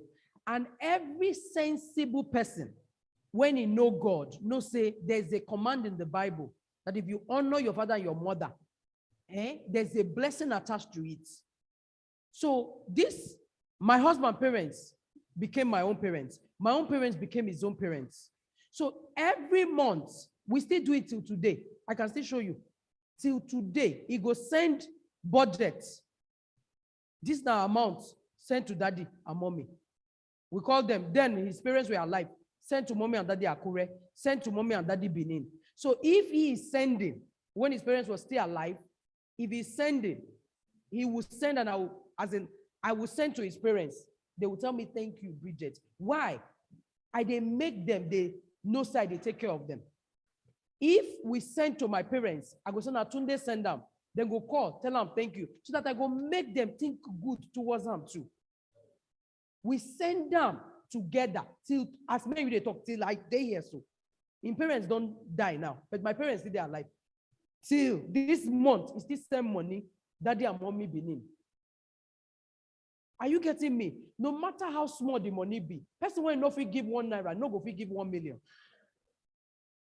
So now bad thing, person they do when you say, you be man, you not take care of your work. And make I tell you now the truth. Who never born girl, sorry to say, you never born picking. Girls, they take care of their family past man. I can tell you for free. I can tell you for free. A round of applause for the girl child now. If you never born girl, you never born picking. So girls, because the man go, even if the wife, most people go, they say, hey, now the man wife not lie. Now the man himself. Because most wives, they want support. Except say the mama them bad. Girls know if you open eye, make their mama suffer or make their papa suffer. They must give you money. If I compare my own brothers, nobody say they talk on them, but if I compare what we girls they do compared to the boys, I should say we go beat them. We they serve our parents past, and now so for most homes, now the girls, the man get responsibility, get everything. So no man here or anywhere, make we teach, and now from now, teach your children how to give to people, how to give to good causes. Your parents now blessing will come when you give them. Then another thing when I need to talk about now, work, domestic work. When we marry, God no write job description of work for woman head, say, na go they cook, na go they wash plates. That's the truth. He no write time for anybody head. It is what we they call life skill. Before you marry, you know they cook, you know they wash your plate, you know they wash your clothes. When woman call, you don't get laundry woman. You know they wash your clothes before then. Not be woman empowerment, oh. I know they do woman empowerment. Because the truth is, not gonna go as soon and talk for seminar, can't put H.E.R foundation and H.E.R foundation in trouble. I'm not talking. I know they do woman empowerment. I'm not, how do they call them? I know they in shackles. I know they hair. I know they do. But the truth is, there's no written law to say plates now woman work. People go most of these hotels. Now men be chef that they cook where you go bite and you go lick them. That same man go reach out, you go once the wife when not be cook, make on cook poison for her. Why? Because they're in duty to cook. Not bad thing. The children are your own. Help them. Wear pampers, do everything up to labor room. I'm not a joke. My husband, they enter together. If I go hospital for antenatal, I go, they talk. Doctor, she said, now you carry the bed. They go, so now me, because she not go talk to you now. If we reach out, this one, my head, my this. Now she know they talk. The man go say, okay, madam, what is it? Now my husband, they talk for me. Because now here they cry too. Up to all the 3 children, he was there in the theater. I'm not sure saying Papa do him, but he wanted to be part of it, including talking to them, baiting. He go reach one age, you know, go fit bait them again because they don't they big, they don't they know their body. But from the small, you know, to sabi carry small pikin, he did learn. But I go carry. Or if you need to wake up, he go do. Not be one person get pikin. Woman go walk. He go come back cook. You go cross leg. They watch football. Not be bad thing. But the woman get time for herself. She be human being. That's why you see a lot of women they get mental health issue. The plate for house now me and you they use them. If you feel help. And if you not feel help, if you give them house help, give them. It's not compulsory to make it stay. We know they do stay in people. But in a once a week, make person come wash clothes, come help, make the woman rest. Now woman when rest, now go cash out for you for bed. That's the truth. You know, if a woman be tiger for bed, he go walk from morning till night. He go walk, he do everything. Then later he wants to make a pose, turn to tiger. You know if he turn to tiger, he go bite you. You know if he walk. A round of applause for the wrestlers. He no fit. Oh, okay. So the woman when go be tiger for bed, now woman when don't rest, when you they treat well, when you they make happy, when you they do things for, and all this when you marry, nobody say you don't marry finish, the woman just keep her. Once in a while they go outing day. Take your woman out. Not be every time that they meet friends. They meet friends. The woman not be your friend. You not go carry me go out. Are you getting me? So please, make men when it's day here, help us tell the message to women. Make we know say it's good to work. Oh, the woman will get job description. If you agree, say you go the throw out dustbin, you not sabi cook to save your life. The woman go cook joyfully. And if he eats, don't talk say salt, not day. This one not day. Now both of you now, darling, it go good make the salt small like this to make it. You know, say I don't hold my health. You go teach another one your shout, so salt there for your food. You buy all this stuff from market, they pour for inside soup. Now bad thing. This woman is trying to feed you. Don't make her upset. And you as a woman, please let's learn respect and submission. If the man tell you, say no do this, no do am. Say me and you now voice we get. We don't do house foundation. I don't sabi speak English. Your marriage, you go. So please learn to respect. So just a quick one. I just want to balance something too, because in everything we do, there's a balance. So you know when she was just using pidgin to say those ones who no get and woman picking, she did not mean if you have like male children alone, you don't have children. That's not what she meant. So what she means is just, she was just trying to emphasize that women, they can go an extra mile. And that is why what we are teaching now is how to build our home. So even our sons, and that's why we have been talking about teaching the sons skills that they can use. Because yes, so imagine if you've taught your son these same skills, he will definitely take care of the parents. So please, that's a disclaimer. We did not just mean that. So before we are quoted, misquoted. Okay, thank you very much for the responses. So yes, it's important that the men also take responsibility and you do it together.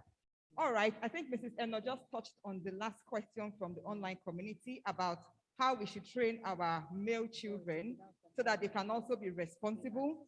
So in 1 minute, I would be telling Satunde to give us, I'm coming please, to give us a summary of how do we really bring up the boys of today, so that when they grow up, they will not just abandon the plate washing activity for the women, and they can also be cordial enough to, open the car door for us, carry us to the labor room, stay with us if they can, when we are giving birth and all of that. And then the second one, again from the online community, is a man told his wife not to work because everything was going on fine. And then all of a sudden things changed, the community became unstable, the economy became unstable, and there's so much rancor in the family. And he's now pushing her to work. So how do they balance that situation when initially he was the one that told her not to work? So please help us answer those two questions in 2 minutes if possible. Thank you, sir. Thank you. To the person that asked that question, thank you. So I have a son, like, I said, the guy said he doesn't wash plates. And so that evening, I decided to be washing plates. So I wash plates now. I wash plates. So what I found out is model for your child, for your male son, please model for him. Sorry to cut you short, sir. So and then we have some single parents that, they don't have a job. So they don't. What do you do? Thank you. Okay, so let's start with, first of all, you are daddy and mommy. So I am a dad. I have a son. What do? I model. Then what do I mean by that? When my son was 10, I wrote 10 things that only him must do in the house. 10. One of it is one security light in our house. When he doesn't want that light, there is darkness there. I need to teach him that you will be responsible one day. And if you don't act, there is consequence. Sometimes the darkness, and I will shout, David, on your light. And he will run, Daddy, he will run, go on the light. Sometimes he will forget the light on. I will shout again, David, go on, off your light now. I came home one day, he was fighting his sisters. And I was thinking, what do I do? What do I do? Just call on me. I asked him, why did God give you your power? He said, Daddy, what do you mean? No, I'm serious. Why did God give you your power? I said, what do you mean? I didn't know the answer. I'm not lying to you. Then it just dawned on me. I knew the answer immediately. It's to help and to protect. So anytime I see him being aggressive, I tell him, you have more strength, not to intimidate people. It's to do what? Help and protect. So first thing, help, show a model. Number 2, tell them your mistakes. Don't do as if you are the only person that you have never failed before. You have never come last before. I have failed before. I told my son, Daddy has made mistakes. I told him one time, I was bathing him. True story. Because I was very busy traveling around, I told my wife, weekends I would take his bath for him. So one day we were bathing, he was bathing. He can't run away now, he's in the bathroom. And we were bathing him. And I told him, David, do you know that mistakes are beautiful? Mistakes make you sit down and think about what you did wrong. Okay, so tell him. Then number 3, celebrate him. Encourage him. I called my son great boy. He called us, we were coming. And I said, David, how are you doing? You know that he loves you. I told him, you know you're a great boy. Tell him, when you let him know that he's a great boy. Now, if you are a single mom, do the same things for him. Celebrate him. Encourage him. Look for, and in addition, look for a positive male figure that he can rely on. Look for it, please. Look for a positive male figure that he can rely on. I have learned through experience now not to delegate 3 things, not to delegate my presence. I've learned not to delegate my instruction. In this house, you don't do this. In this house, you don't do this. Lastly, I've learned not to delegate my resources. Don't be good outside, and at home, you are very useless. You have everybody, and you don't pay school fees. Your son's shoe is eating, and you just bought, you saw your friend's daughter, and they're contributing 500 naira, and the shoe is 600 naira. Slippers. You can't go and buy for your children. God forgive you. Okay, so for the second question, what do? We have learned that in family finance, my money is our money. My wife's money is not her money, it's our own money too. So think about it that you people are one. So because things are happening in the economy, I even say it very clearly, you can't depend on one source of income as a home now. You can't. You have to have multiple sources of what? Income. This chair you're sitting on is stable because of what? That's four legs. There are four. So if today something happens and he asks you not to work and then he lost his job, what can you do? Most ladies are super entrepreneurs. They sell a lot of things. Please exchange value. Go and sell something and exchange morally, please. Morally. Exchange value. If you can teach, if you can trade in clothes or food stock or whatever, start a small business. Okay, and do it together and expand your business and empire. So for me, I encourage the man, don't give up on the lady. Go back and encourage her to go back to work. If he's saying that she doesn't want to go back to work, my wife calls it ego, edging God out. Every man, be careful of that. Don't think I have arrived. If not, you will edge yourself out and you will suffer for it. Thank you. Agent Gunnar, a round of applause, please. Thank you very much. And on that note, we'll be taking one feedback, please. One feedback for today's session. One feedback. How have we performed? How was today's program? Were you through? Did you learn something? Did you learn about lift? Did you learn about ego? Did you learn about so many things that we've heard from Team Lesson? Any feedback for us? You can also write it down. You can send it in. Does anybody want to give us a live feedback? I'm going to call on somebody. Okay, thank you. All right, please, you have to come out to give us your feedback of today's session in 1 minute. We've run out of time. Your name and 1 minute feedback. What have you taken? A round of applause for him now. Thankfully, it's even a daddy, a husband that wants to tell us. So over to you, sir. Your name and the feedback in 1 minute, please. Thank you. Good evening, ladies and gentlemen, and the coordinators of the program. I thank God so much. I am Mr. Harry Febama Harry. I'm from Calabar, but I'm married to Calabar woman. In this program, what I really achieve and what I study in it is as a family head. The time my wife started told me that she will not do any business, but she will go to school. I told her, as a housewife, you need to do business. She said no. She insisted. My dear brother, I silent as a lovely husband. It was a time around month of February.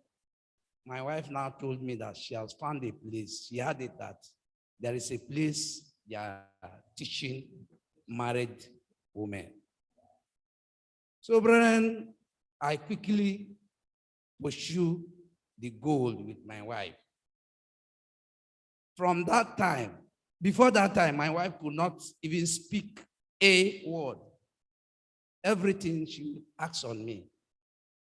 Everything she would tell me to write, even answered. She will ask me, what is this? But my dear brother, today I am telling you, since my wife attended H.E.R Foundation, she's now even improved more than me. So I am so much enjoy this program, in fact, this school. I'm encouraging every man to assist his wife to be a better place in the life.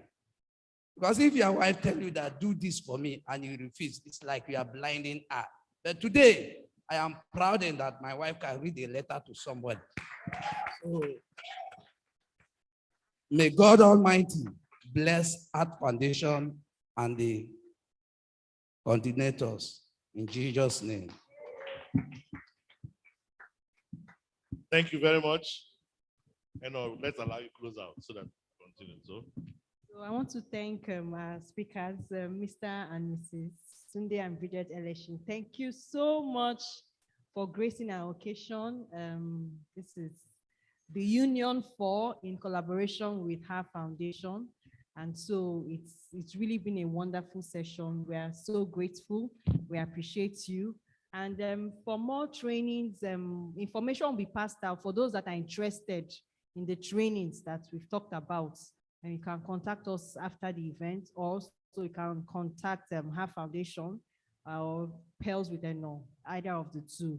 And our speakers here, they have their books too. They brought some of their books here, and they're listed out. So we are going to announce the books and the prizes. So if you're interested too, you can actually go to the corner there and they will sell them to you. So thank you everyone for coming, and we are going to leave this place, but the occasion is not yet over. We are almost done. Thank you.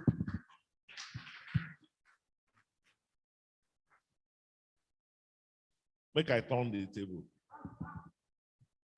I beg when I just put hands together for this wonderful, wonderful couple. You know, there's a message here.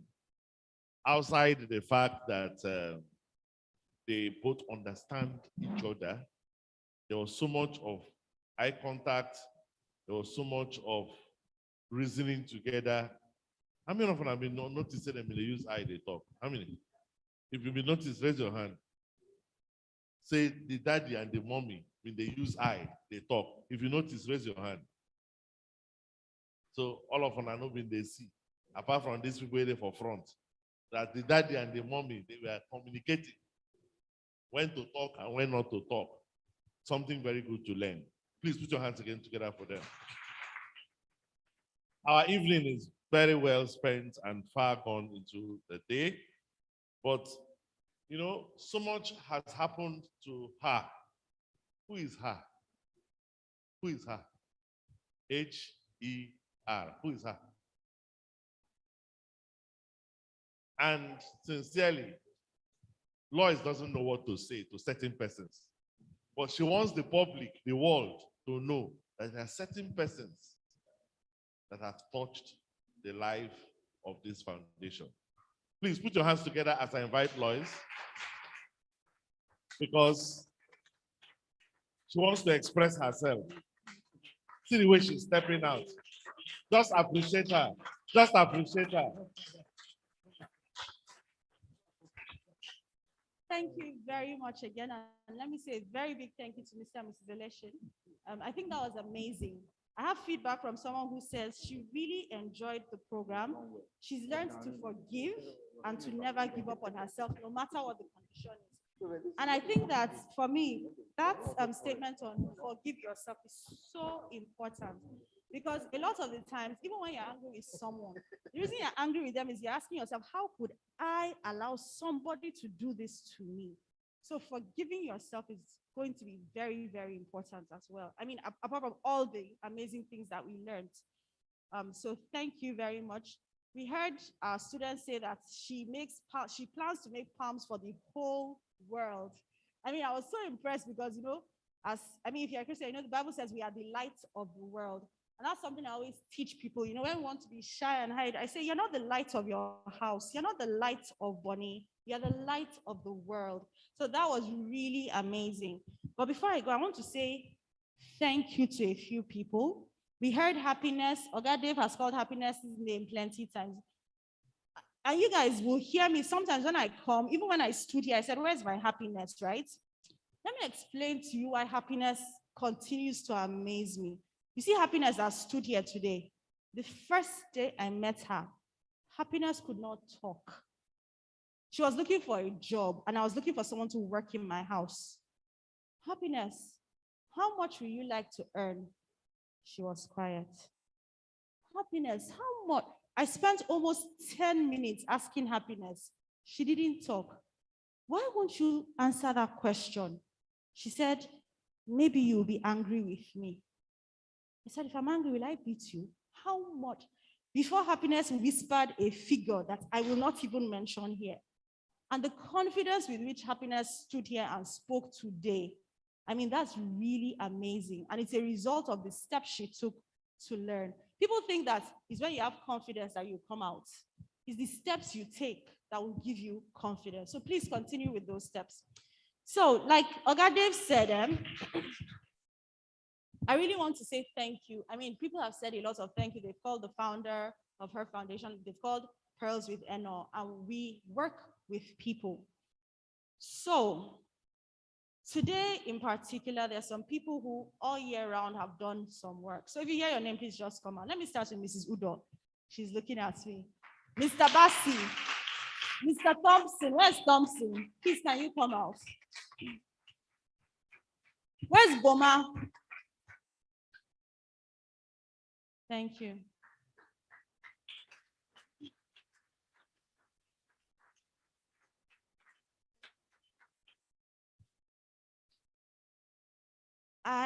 For me, I want to say thank you to these 4 individuals. They're the ones who week in, week out, stand with you guys 3 hours, 4.5 hours every week and more. They talk with you, they teach, you know, they follow up, they organize the programs. It's these 4 really, they're the engine. So please, let's just give them another round of applause. We can only say thank you for the work that you've done. I'd like to ask one more person to join us, Mr. Gabriel.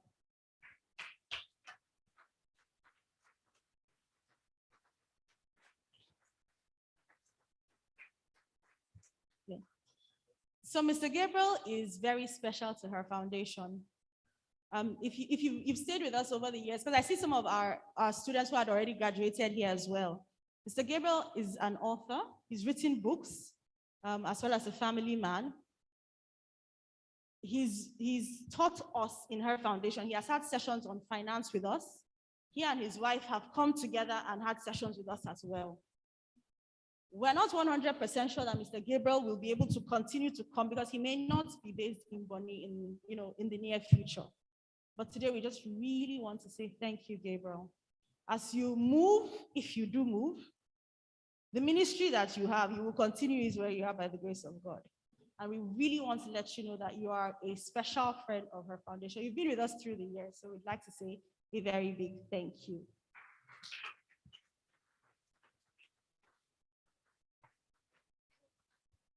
Indeed, so these are some of the books that our special guests brought today, and they're books about family. So something about Gabriel that you may not know, it's a very interesting thing I've always admired, is that Gabriel has one principle, is just no matter what, his family is together. Where he moves, we move together. So these family books, they seem kind of appropriate. Gabriel gifts me books. This is the first time I'm gifting him books, and this may be the foundation of the ministry where you go. I don't know, but here you go. So thank you, Gabriel.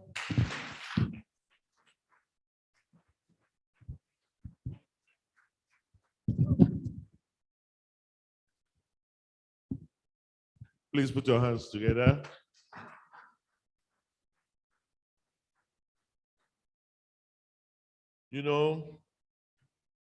H.E.R.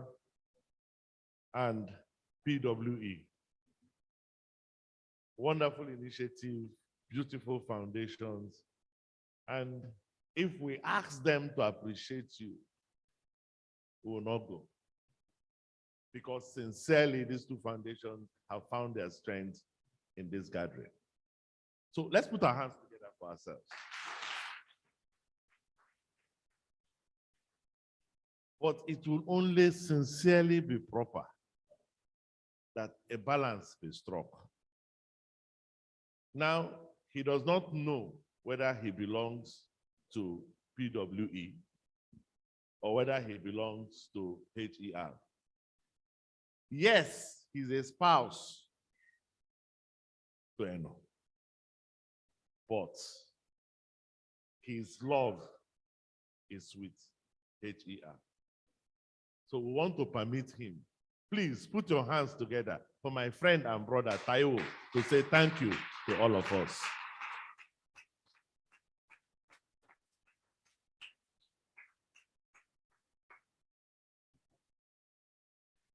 Good evening, all. I just want to say a big thank you to everyone. I'm actually excited with the testimonies because I have a younger brother that had similar challenges and didn't really want to go to school. So I had to threaten him, promise him before he eventually went to school, and brought him to Bonny to eventually then read, then wrote his WAEC. And when he saw his WAEC results, when the results came out, he started weeping. He didn't understand what education meant. And to a lot of people, we don't realize what it is that we do and what education really means to us. I stayed with my aunt for 9 years, practically more like slaving to get things done. And I couldn't do so many things that other young men were doing. I could not talk to girls. I could not use the phone. I just didn't want to do anything that would make them tell me, leave our house, and I will not finish my education. So every day I just kept telling myself that I needed to just stay focused, get what I needed to get out of here, and make the best out of it. And when I left, I'm able to train my sister back to university, even in our husband's house, my nephews, my nieces. At the moment, I think I have about 7 children in the university that are not related to us. We have them, my wife and I, she's been one supporting. And it costs a lot to actually train children in university. And for you to have the courage as adults to humble yourself and say, see, I'll go back to school. It's a thing of courage, and now you are reaping the reward. I think you are the winners here today, and we celebrate you. And to Daddy and Mommy Election, I don't have words enough to just appreciate what you have done. To come all the way from Lagos, take the flight today, rush down to Bonny Island today. You have engagement, you are going back to Lagos tomorrow. That sacrifice alone for people, even if it means that it's one marriage that is solved. Remember, once you solve a marriage, a single marriage, it's a pyramid. The children will learn from you. Their marriages become better. Friends that are associated with them will eventually start getting better. God is the author of marriages. The foundation of marriage is made by God because God wanted marriages to reflect his love between himself and man. I cannot thank you enough. You sat here for 3 hours just taking in, writing, and listening. And I cannot say enough thank you to you for moderating this event, for all you keep doing, and your heart and your heart and love for people. I want to say a big thank you to everyone. If you give me the mic, you'll probably need to beat me to take it away, because I might eventually start singing, but I just want to say thank you very much. Thank you very much, Taiwo. I think these women appreciate the thank you, our guest, the revered chairman of Chiefs Council, the Bonny Woman leader, of course, and all those. I think the secretary of the Bonny Youth Federation is also here. It's our own town too to also say thank you. And see how together we'll try and say the thank you. We'll say the thank you like this. If you're happy and you know it, shout thank you. If you're happy and you know it, shout thank you. Thank you. If you're happy and you know it, and you really want to show it, if you're happy and you know it, shout thank you. Thank you. If you're happy and you know it, clap your hands. If you're happy and you know it, clap your hands. If you're happy and you know it, and you really want to show it, if you're happy and you know it, clap your hands. Thank you very, very much. Dear friends, ladies and gentlemen, our guest about to draw a curtain, and for everything you start, you must end. We will sing unto the Lord a cheerful song, and will praise his name, for the Lord is good. One more time, we will sing unto the Lord a cheerful song, and will praise his name, for the Lord is good. Recognizing that we belong to various faiths, various denominations, various interfaith religious bodies. May we rise. May the God of grace and mercy, that has opened his arms and his doors to receive us, to learn, to hear, to embrace the enlightenment of the empowerment of the woman, and to also encourage the growth of the child, the family, and our well-being. May he go before us in all our doings with his most gracious care. May he continue to empower and sustain us, that in all that we find ourselves doing, we may learn to glorify him the more. God bless you.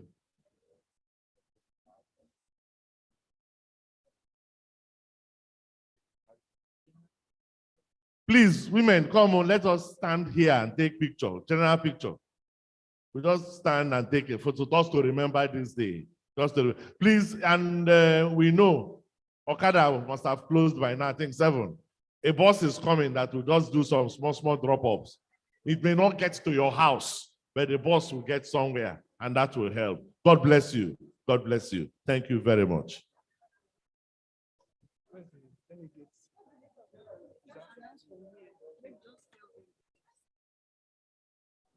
Hello, we have some books here that are very, very nice for your home that you can start reading. We have Fathers, You Must Take the Lead.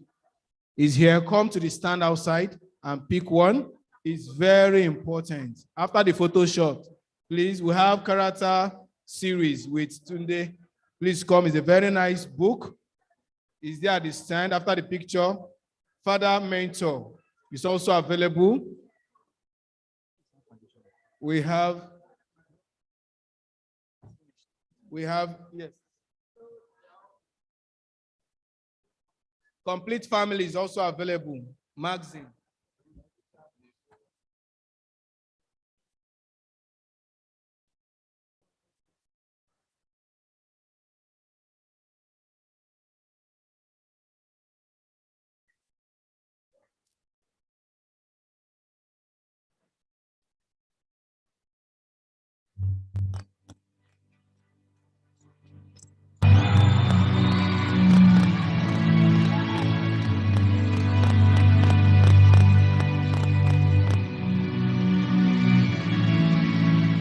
God of creation, there at the start, before the beginning of time.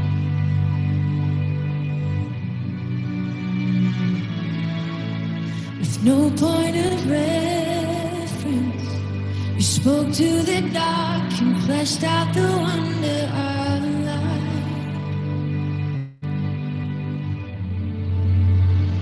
And as you speak,